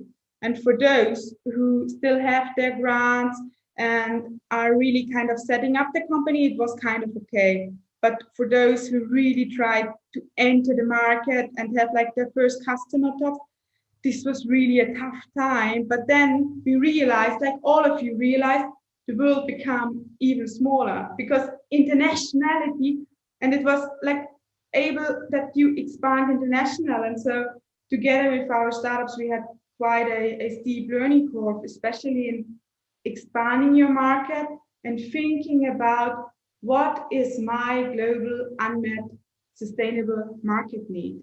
And this is what Richard Lang, he is one of the quite, like he's a person Herman is quite narrow to. Richard is always saying, what is the global unmet sustainable market need? And you always need to question this yourself. And this is what we try to do, especially at the beginning with our startups as well. And then we, within our organization, with the ICT, we realized quite quickly as well, the summer school is our flagship program, right? And usually all the people come to Tyrol and it's like this deep tech week where everybody is coming along. And we said, okay, we do not want to skip it because we know we need it, because the entrepreneurs need to have this possibility to work on their ideas. But how shall we do it? And therefore, we quite quickly realized, let's do it fully digital. And Christian, you have been part of it anyway. And like we decided as well to invest ourselves as a company and to build or expand our own platform, because we have the so-called ICT network, which is, Astrid, you maybe not know it. This is kind of an online ecosystem, which is based on scientific research from the Cambridge cluster. And it's about like assessing the products. You can connect the investors with the mentors and so on. And that was up to this year, like beginning of this year, basically about like assessing the products and bringing together the mentors and investors and the startups.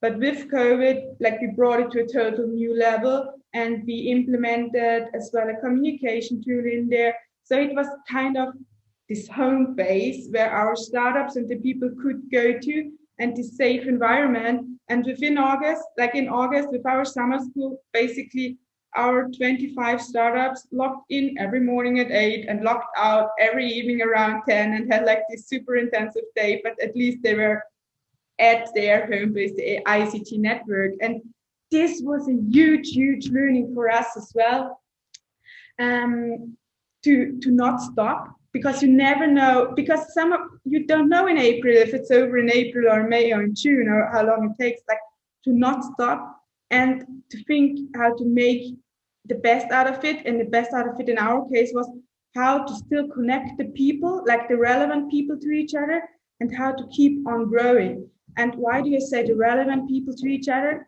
Because as everything is so international, and as you are able to basically connect to everybody, right? Because there are no borders, it's even more important to understand, what do I need? Whom can I ask? And who maybe knows whom can I ask to? This was like one of the major learnings as well for our side.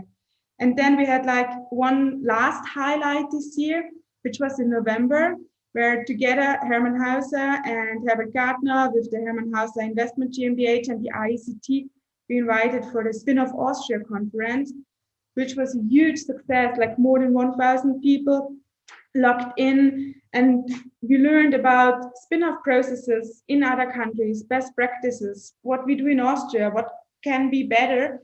And this was kind of a kickoff for an initiative which definitely will last longer, and had like I have to say it was a really successful kickoff for all of us. And again, it showed that this overall building up entrepreneurs, Hermann always calls it a team sport, right? There is this entrepreneur, it's super important that you have the entrepreneur himself, but they need to have mentors, experts, investors, universities, governments, corporates, and so on. And this is what we really try to highlight with this conference as well.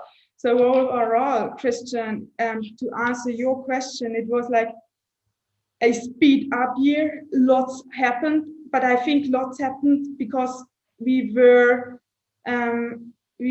had the courage to take the opportunities as an organization ourselves, but as well with our startups and our partners. And we moved quite fast forward. And we are all super excited what the following year will bring along, I have to admit, yeah. And how does this actually work together? So because you have sort of the entrepreneurship in mind, and now there's this spin-off initiative, and there are obviously some, let's say, common grounds in both areas. Definitely, I mean, I was working technology transfer for quite a while myself. And so where do you see this initiative growing, or are you working also directly with universities, or should it just be like an informative program in the future? So what's the vision for it? That's a good question, and that's something we're going to co-create right now. We have like kind of a kickoff beginning of next year, and then it's definitely something which should not stand on like one or two shoulders. This is definitely something all the players should be involved, and it's not only about like informing or raising awareness, it's as well about activating. But activating doesn't mean that we as ICT or Herbert or Hermann need to do everything by themselves. Activating is as well like bringing together already established initiatives, universities, or seeing what is needed in the market of developing spin-offs and making it easier for them. And we definitely encourage kind of stay up to date with the Spin-off Austria initiative, and there will be updates beginning of next year.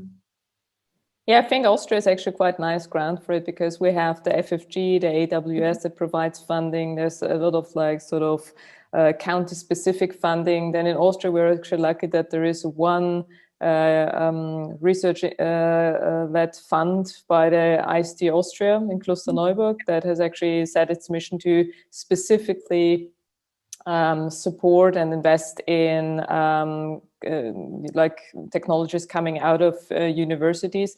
So I think it's a very interesting aspect that you bring in here as well, together maybe with other funds that might come back online, like the spin-off fellowships that came up from the government. So definitely interesting space to watch. And a lot of potential also in Austria as well. Yeah. And to add on your point with the FFG and the ABS, we have quite some startups who are like kind of Austrian based. Maybe they studied abroad, but then they came back to found here because they know that especially at the beginning, at this early stage phase, in Austria, we have like really good support in public funding, which makes it really attractive. And especially in these deep tech projects, and it's super important to have a backing at the early stage, because they are not attractive for investors at the like super beginning, when you're still in your concept phase and don't even have a prototype which is tested in lab environment. And therefore the spin-off fellowship, like and the FFG and AWS, are super important and really kind of support the flourishing ecosystem. But I think now it's the point, we have like this ecosystem, we had it really growing the last couple of years. Lots of players appeared, and lots of good vibes are in there. But there's within every industry, right? There's kind of this level where it becomes more mature, and I think we are on quite a good level in this maturity level. But with every maturity level, it starts that processes, structures, standards are necessary, and I think this is the time right now to set up these structures, standards, and so on, to make it even more. To get the most out of it, basically. I don't know, how do you feel about it? I see it, for example, the same as you, but I have to add to this kind of notion that there's a lot of like early stage startups and that they need support. This is for sure true. But I see on the other hand that we still have, for example, in the blockchain sphere, a lot of regulatory uncertainty and a lot of problems. So at least to my knowledge, a lot of startups are moving away from Austria because of this regulatory uncertainty. And this is not only a regulatory uncertainty in Austria, this is a regulatory uncertainty. And especially this is a problem for startups being in the blockchain space. So while we have a good early stage funding, and while we have a lot of attempts that would actually help startups like coming out from this scientific or like more research driven sphere, we have on the other hand a problem like this in this after early stage phase for projects to settle down in Austria or in Europe because of this regulatory uncertainty. This is an uncertainty that is, for example, caused through the very, very different landscape and very different implementations of the local jurisdictions within the European Union. And I think there has been a lot of things done in 2020 that are somehow countering this. So there's, for example, this MiCA paper that was coming out by the European Commission, the markets in crypto assets, which is relevant and which will hopefully come and bring the market to and also bring the startups back to Europe. But I think like a lot of damage has been done already. So a lot of like blockchain startups are exiting a little bit also Europe. I hope we can somehow turn this trend around and like bring this kind of startups back to Europe and back to Austria, actually. And Matthias, I took this year. Sorry. Sorry, I just wanted to add on Matthias as well that I think also if we think about these entrepreneurship programs in general, I mean, they're great also from level 4, you know, sort of your standard startup out there. But if we just think about specifically in the blockchain space, I think people do not appreciate yet how highly interdisciplinary this field is, and that it takes much more than just business strategy to go. So, I mean, it's a huge field on its own, but it's also all around technology. You have to have people who are really skin deep into this technology and can also really distinguish between the different approaches that are out there. And there's so many, to be honest, not just a few that, you know, you can find in your top 10 somewhere.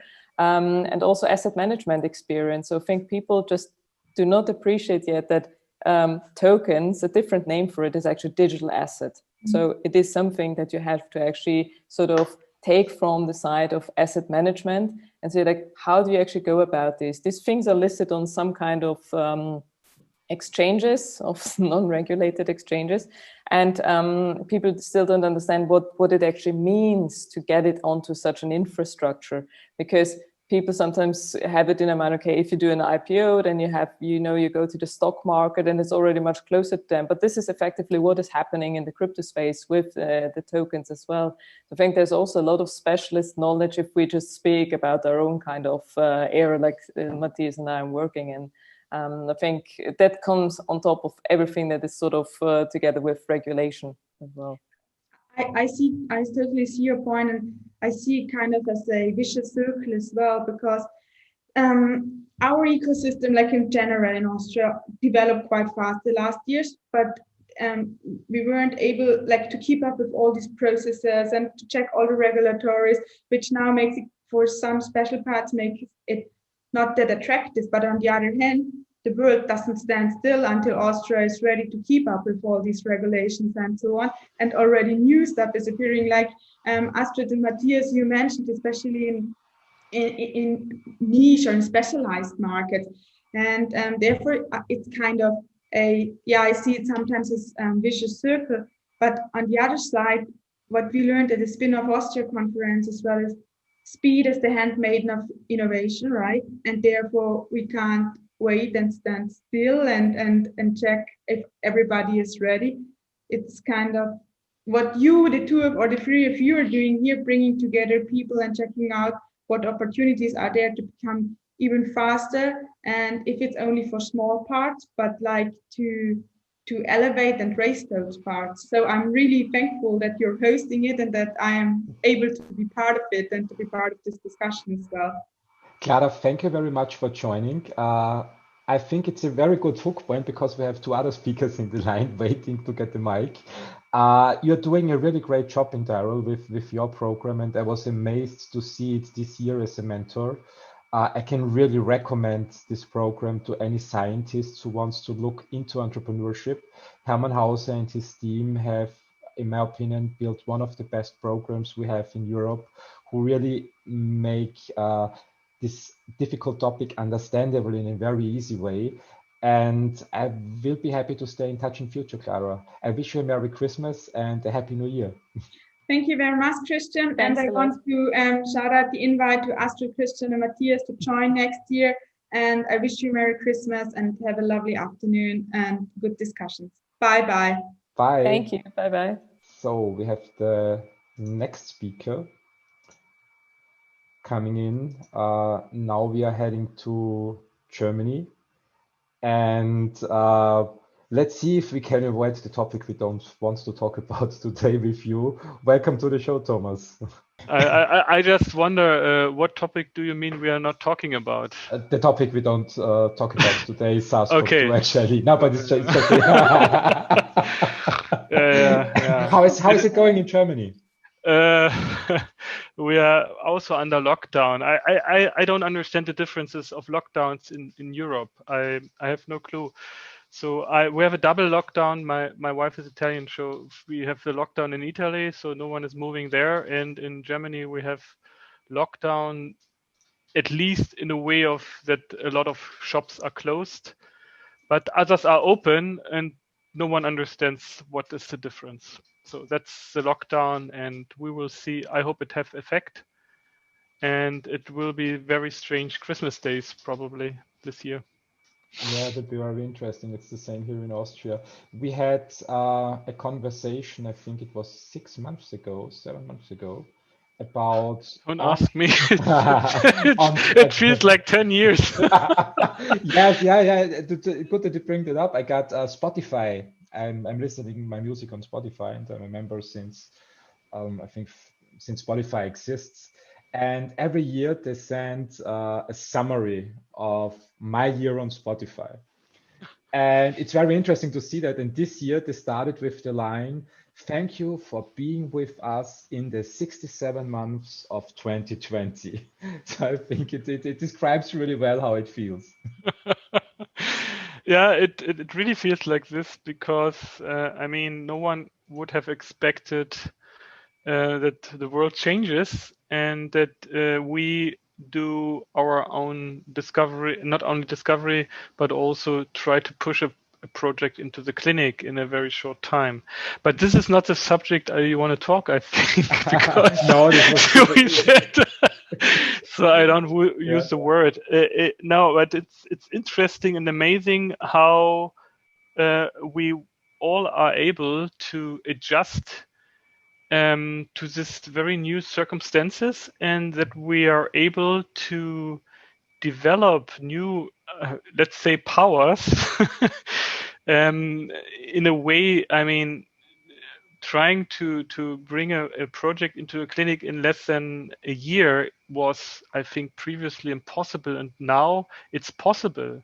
And how regulatory, for example, is pushing us. It's not like, I mean, I'm not experienced in this field, but I know from other people that they're surprised because normally you should deliver more and more and more, and you are delayed. But now they're asking us, why can you start not earlier? And this is a situation, I think, which is extremely interesting, and maybe we can take something out of it in the future. Because imagine that you need maybe not a year, but let's say you can go into the clinics 1 or 2 years faster than in the past. Of course, assuming that you do your job and you have a safe drug, because I think a lot of things in the regulatory part is also bureaucratical, and maybe we can improve it. Yeah. Without risking safety. Yeah, I'm of course very careful. I'm also very skeptical, actually, that that maybe the fast development process bears risk. We should know that, but still, we learn something, and maybe we can do steps faster in the future and spare a year or two in the development and saving lives. That's a simple truth. Economically, it's also tremendous. I mean, imagine for a company being 2 years faster, what it means. A small company can save, I don't know, tens of millions maybe, which makes drug development maybe, I'm very skeptical about it still, maybe more democratic, meaning it's not just in the hands of the big investors and the big pharma companies, but maybe it also offers opportunities to develop a product even into the market without them.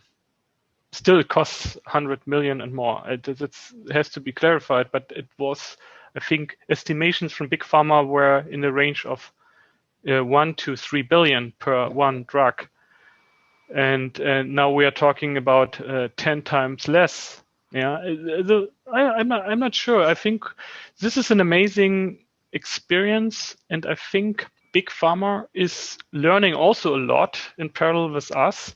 And sometimes, or some companies are maybe behind, not in a way that they couldn't do it, but just that they are not prepared from a management perspective to take such an opportunity very fast. Yeah.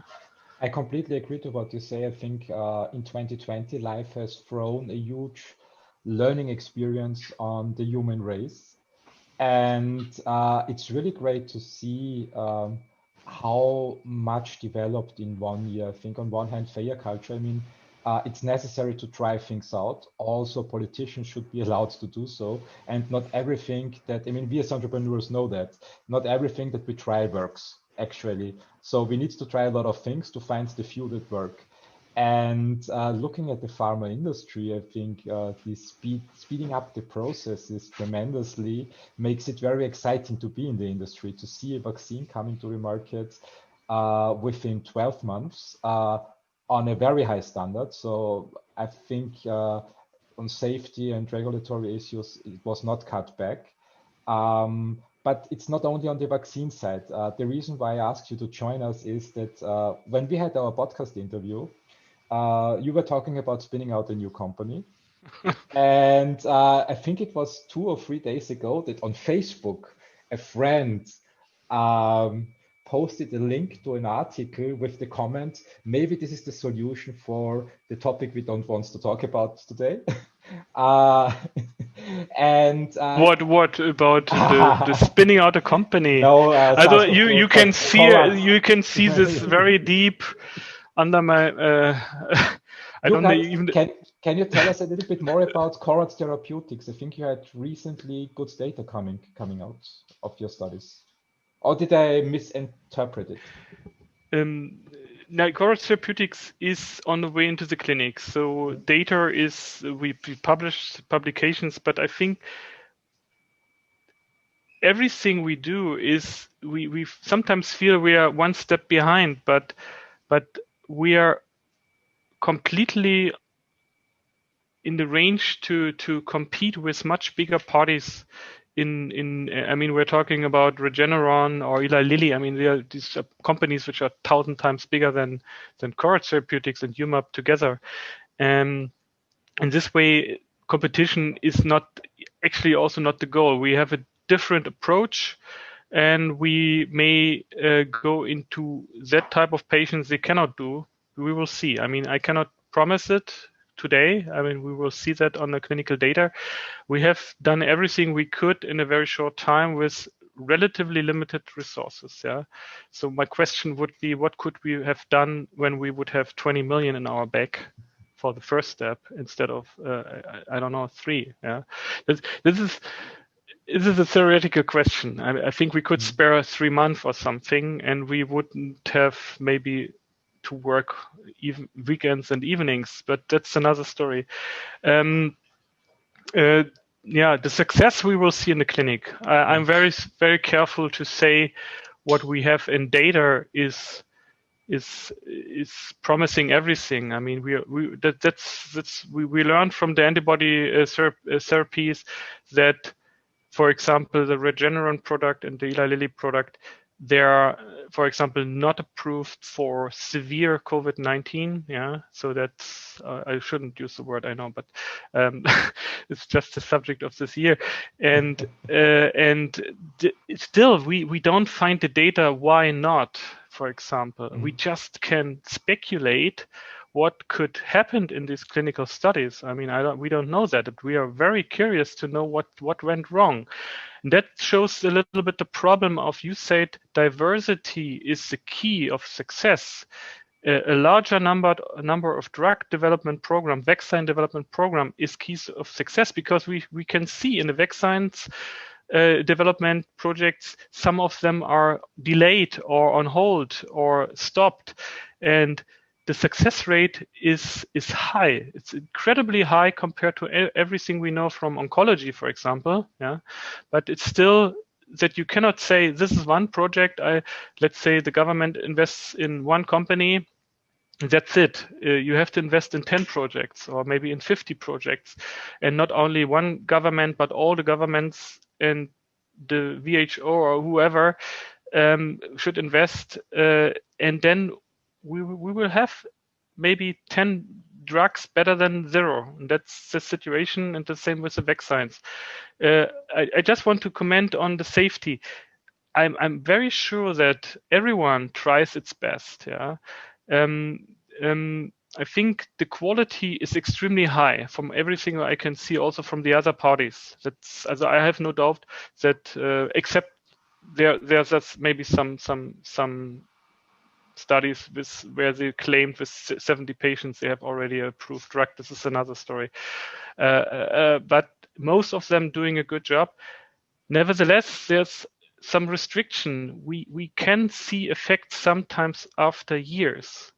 So that means time will tell the story, and we will learn from that. So I'm carefully to say in a few weeks we have the first vaccine programs here in Europe or in Germany starting, and in a half year everything is over, because no one can really say that. First of all, we don't have the doses for everyone. Second of all, we don't know what's happening when you are vaccinated today, and you will be maybe infected, or you get in touch with the virus in 1 year, because it will not be gone in 1 year. I'm absolutely sure this virus is distributed all over the world, and if it ever will be controlled or completely controlled, I mean, it will be controlled, I'm sure of it.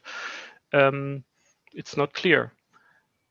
That's why I just want to comment on what we know today. We did a good job. Many did a good job, yeah. But what happens in a year or two, no one really knows. No, I agree. The virus will definitely not go away. What solution is Corot working on? It's an antibody solution, but what makes it special compared to other competitors on the market? No, yeah, very briefly. I mean, we also have a neutralizing antibody, which is actually, in my opinion, was the only chance to do very fast. If you do a more complex approach, where the biology is not clear, I mean, we neutralize the antibody, the virus, which is a simple approach. You can test it. There are experimental data which tell you that the antibody works. That's the reason why these approaches were done mostly in the world. The second type of approach are already existing drugs which have a different mode of action, which are going on the symptoms. But to develop such a drug, you cannot do in 12 months. It's not possible because the biology is not clear. You have to do much more experimental work. However, what we did differently to others is that we decided already in May, I mean, really very early on, when no other drug was only in a way in the clinics, I think, we decided we go directly in a safety approach, because we know that infections of the virus, they generate antibodies. And in case of coronaviruses and other viruses, after a certain time, when the titer of antibodies go down, the reinfection can be stronger, which is the so-called antibody-dependent enhancement. And also, especially in COVID-19, there's a strong inflammation. Yeah, and we decided we don't want to put like a bomb into the situation, into the lung, and make it worse. Yeah, and maybe increase the infection, even if you help. But if the conditions are not perfectly right in each patient, you maybe do it worse. And that's what I already said. We don't know yet. Because we haven't seen the data, we just hear rumors that it might have already occurred in some of these studies. That's the problem. And we have a setup which is not activating this immune system at all. So we neutralize only the virus, we prevent it from infecting tissues. Of course, you will need other drugs too. I mean, you need other treatment options, and the patient needs time to recover. And we hope that we can give him this time to fight the virus himself. Thomas, you are doing a great job with Corot, and I hope you keep pushing forward. Thank you very much for joining today. We have our next speaker coming online right now. Maybe we make another episode in 3 or 4 months when you have the clinical data in to follow up on definitely, please. The great work. It would be very great to hear that. I wish you and your team very Merry Christmas and a great start into 2020. Thank you. Have a great day. Yeah, you too. Bye-bye. So we have one topic I think we didn't speak about today. It's the ride on the stock market in 2020, and it was also a hell of a ride. And I'm very happy to have a representative of the Viennese Stock Exchange today on our panel. Welcome to the show, Julia Resch. Hi. Thanks for inviting me to the show and opening up the topic of the stock market. How was your year in 2020? Yeah, I mean, for the stock markets, it was quite a ride this year. There was high volatility, of course, in the market due to the COVID-19 pandemic and all the measures to contain the virus. And speaking from the view of the stock market infrastructure provider, it was also very challenging. We not only had the pandemic, but also a terror attack in the inner city of Vienna. And it was our most important goal is to keep up our infrastructure at any time to make trading available to our investors. So this was really a challenging year that challenged all our crisis plans. But thanks God, everything went smoothly and we were well prepared, all our colleagues. Yeah, I remember when in March we had a huge crash. I think the market collapsed by 40%. How did you perceive that? How was the situation in your team? I mean, of course, I've been working for the stock exchange for more than 10 years now. When you see more, I have experienced other crises too. So you get a little used to the ups and downs. But of course, if the crash is coming, it is,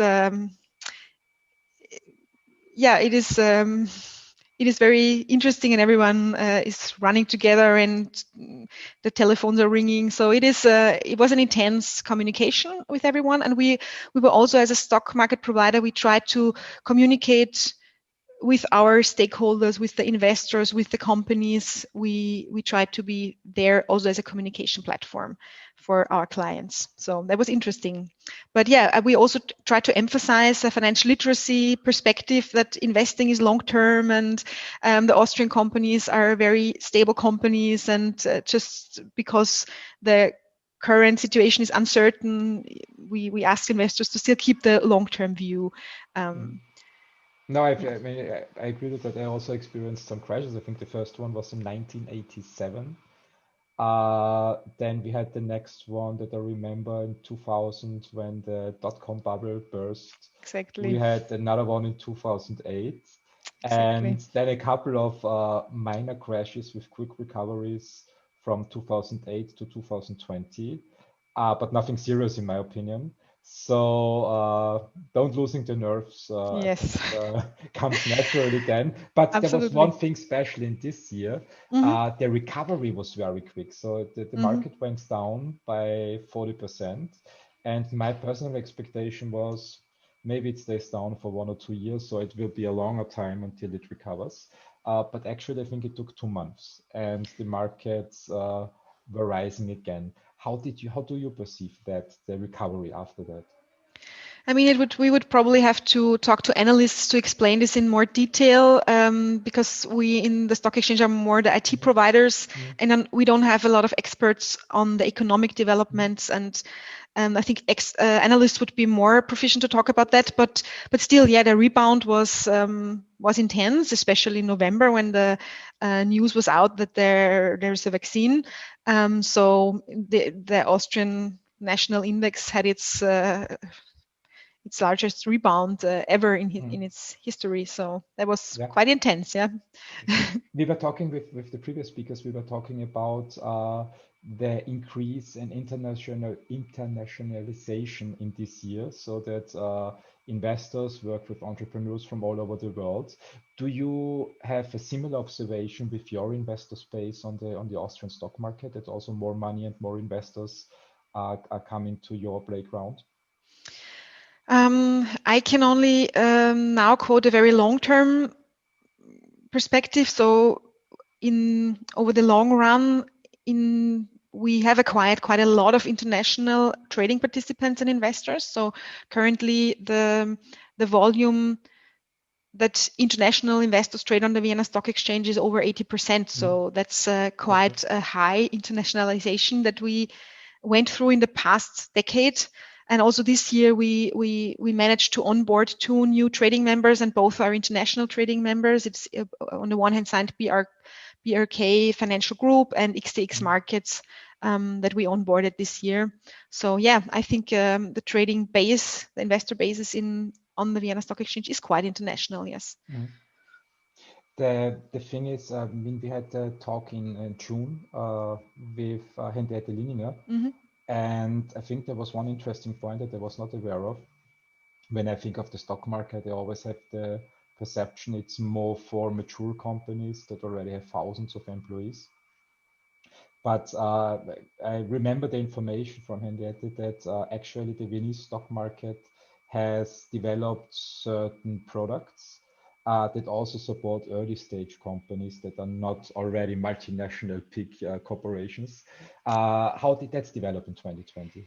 Yeah, that is a good point, because we have seen 5 debuts in the newly founded, in the sense of last year, Direct Market and Direct Market Plus. So there were 5 companies joining us in the junior segment this year.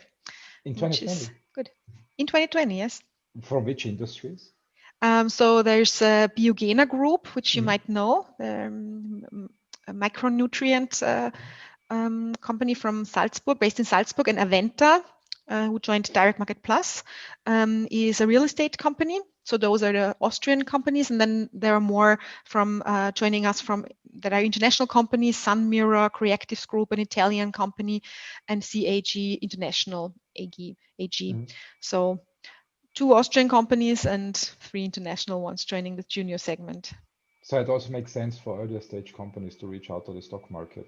Absolutely, for all those companies who have an investor base that wants their shares traded, and it can also be an asset if you have an employee share program running, that you reach out, that you make your stocks tradable on a stock market. That can make sense for stock companies. I think one of the Austrian life science companies was Marinomed. I think they went public last year. Was it? They went public last year, and it's really a great role model that shows that listing on the stock market and funding in Austria, it's possible. They really went through the whole funding escalator, basically, and were able to get funding, public funding also in certain stages, AVS funding, and then later really prove that they can do a stock market debut. And they have been also quite an interesting investment so far. I mean, they almost doubled their market capitalization, are one of the top performing stocks this year. So was also quite a great role model to show that it is possible to get funding in Austria, and it's possible to be very successful on the stock market in this field. For life science, digital companies, I think everything went very well. For some not, so I learned a lot as a retail investor. One had the crash. I was so happy that not much happened until June. Then I learned about Wirecard, which was more coming from also the cryptocurrency side. Astrid, Matthias, how did you perceive the Wirecard case? Oh, I mean, Wirecard and also what we had in Mattersburg in Austria are just very good examples why blockchain is a very good and useful technology for auditing as well, because that would likely not have happened if you set it up correctly. So don't forget that also certain blockchains are only set up in a way that are not more secure than centralized systems. So it needs to be, again, people will need to speak to experts and think about, what kind of infrastructure they would have it on. But also talking about Wiener Börse and cryptocurrencies, I mean, we've also had this year where Wiener Börse engaged with, I think it was 21 shares or so. Yes. So that makes it possible for traders to get into Bitcoin and Ethereum, which is already a great step forward. So I'm hoping that we'll see more of that in the future. But it's definitely already a good start there. Yeah, we try to broaden the offer for retail investors who seek an exposure in this asset class. That's what we try to make possible with 21 shares products. And in general, I would like to add that, speaking about retail investors, it is very important to diversify broadly in general. And maybe if you're not an expert in investing, you pick a broad product, a fund, an ETF, and then you have the diversification already included in the product. You should have told me in May. So this was one of the few times that I have thrown this principle overboard. Because I was thinking it's a big company, it's in the German index, proficient board, proficient supervisory board, proficient auditors, banks, and still things happen, and diversification is key to success, I guess, on the stock market. It was a great reminder. Absolutely. Matthias, how did you see it in terms of cryptocurrency stock market 2020? I mean, yes, we see still a lot of interesting elements. So there's this kind of ups and downs of Bitcoin, and we see especially also a lot of issues that people seem to have in trusting in the value of the monetary system. So I think like there's the huge kind of inflow to cryptocurrency markets that we can see that have maybe something to do with a lot of new money being printed and new developments that we read and hear about in the US. But in general, I think, yeah, this is not, as I said, the year is not over yet, and I think there's still something to come. So just when you always think there's like nothing else that is on the horizon, something will show up. I'm quite certain about that. So looking at the Bitcoin price, for example, in the past 30 minutes can also show us that possibly we see the lows of this year in the same year. This would be really interesting. No. It will go up 20 times. It will go up 20 times. Maybe, yeah. But I mean, I'm looking at these specific models, and especially seeing that there is Austrian companies now that are considering public shares, and going public actually is fantastic, because especially thinking back into this kind of days in 2017, it was, I believe, when ICO fundraising was the big thing, and was there was attempts to replace the IPO. I think it's actually a good thing that we see like this traditional financial kind of instruments being like used, and I would love to see more in that, because I think like we are still not there, and we could use a lot of more like companies going public. So I'm really happy to see these kind of developments. That's fantastic news. Julia, thank you. Thank you very much for joining. It's a great work that the Austrian stock market is doing, actually, expanding the services to make it more accessible, training people in financial literacy, and making sure that everybody learns and understands what the stock market is, and that it can be beneficial for everybody. I think it's very important training that you're doing with your team. I wish all of the employees at the stock market a very Merry Christmas and a good start into 2020. Thank you. Same to you. Season's greetings from the Vienna Stock Exchange to all of you. Thanks also for your work. It's always very helpful to be invited to have this discussion going on. And so I hope we will continue our dialogue next year with all our experts. Let's do so. Let's do something together. Have a great day. Thank you. You too. Bye. Bye. We have covered a range of topics. Do we have anything open? What else happened in 2020, Astrid and Matthias? Oh, let me look at my cheat sheet. You have something like that? No. It was completely unprepared. I mean, we covered most of the blockchain things, right? So we had, as you said initially, Astrid, a lot of institutional adoption, which I think is interesting. We maybe didn't cover the recent attempts of Facebook to, so this kind of Libra rebranding. So we had Libra and the not Libra in the same year, no? Was it all this? Yeah, through DM.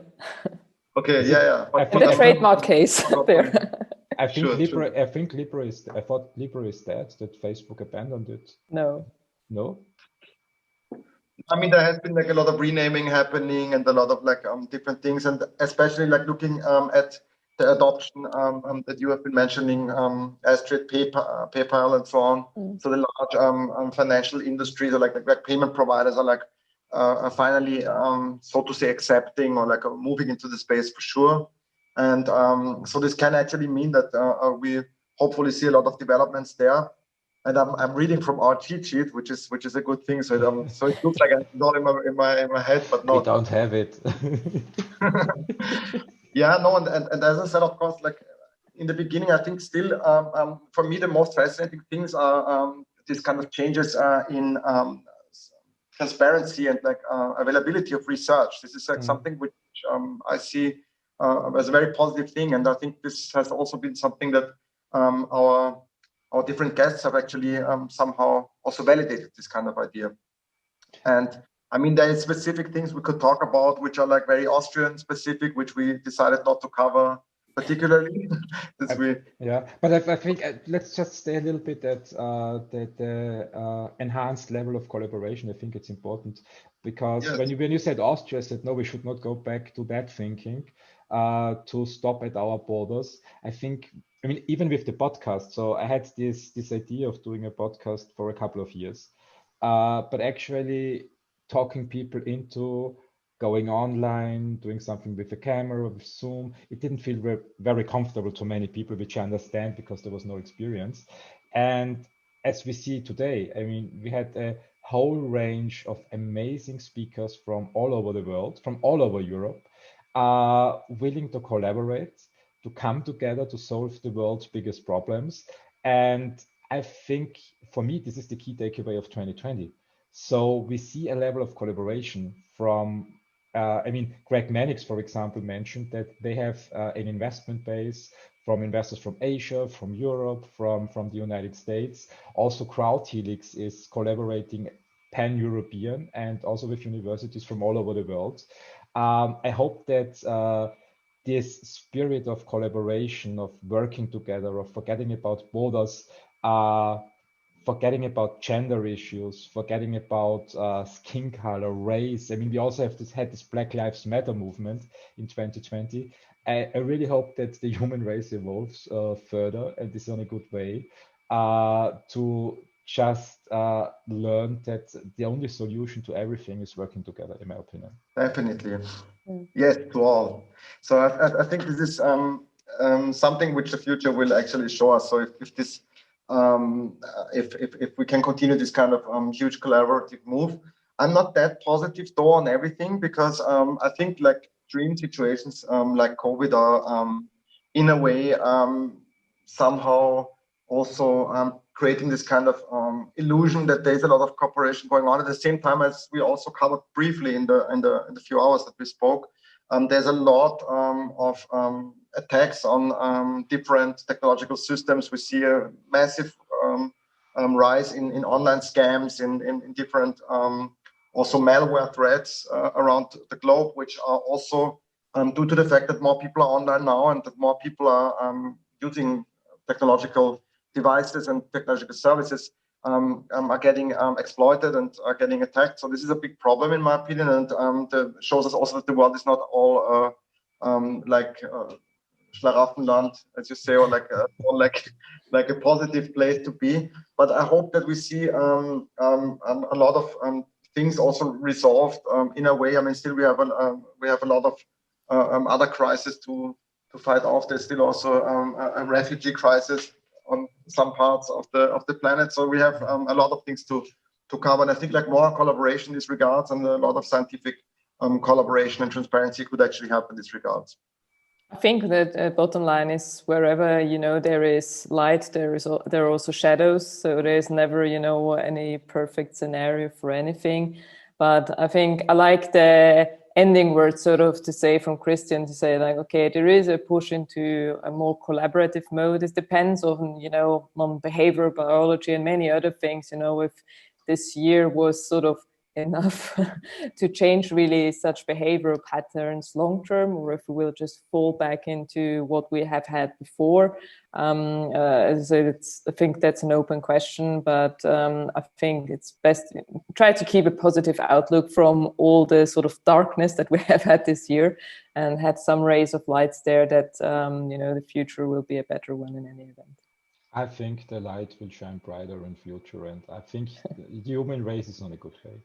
Yeah. I think you said a very important term, the ending words. I think we had a very nice, great, exciting conversation with awesome speakers from all over the world. I'm very happy for bringing up the idea, Astrid. It was basically your idea, and also bringing in Matthias. It was very great to learn more about digital assets, so I tried to pick up the topic. And Matthias, maybe we can do another episode in a couple of months. I wish you two a very Merry Christmas and a great start into 2021. Thanks everyone also for listening in, and thanks Christian for hosting this podcast. Really exciting, what we'll bring to the table in next year. So looking very much forward to that. And also thanks, Matthias, for getting online for our episode here today. And I'm sure we'll ask you a few more times next year as well. Cool. Thank you for having me. Thanks. Have a great day. Bye-bye. Thanks. Bye-bye. Thanks for listening.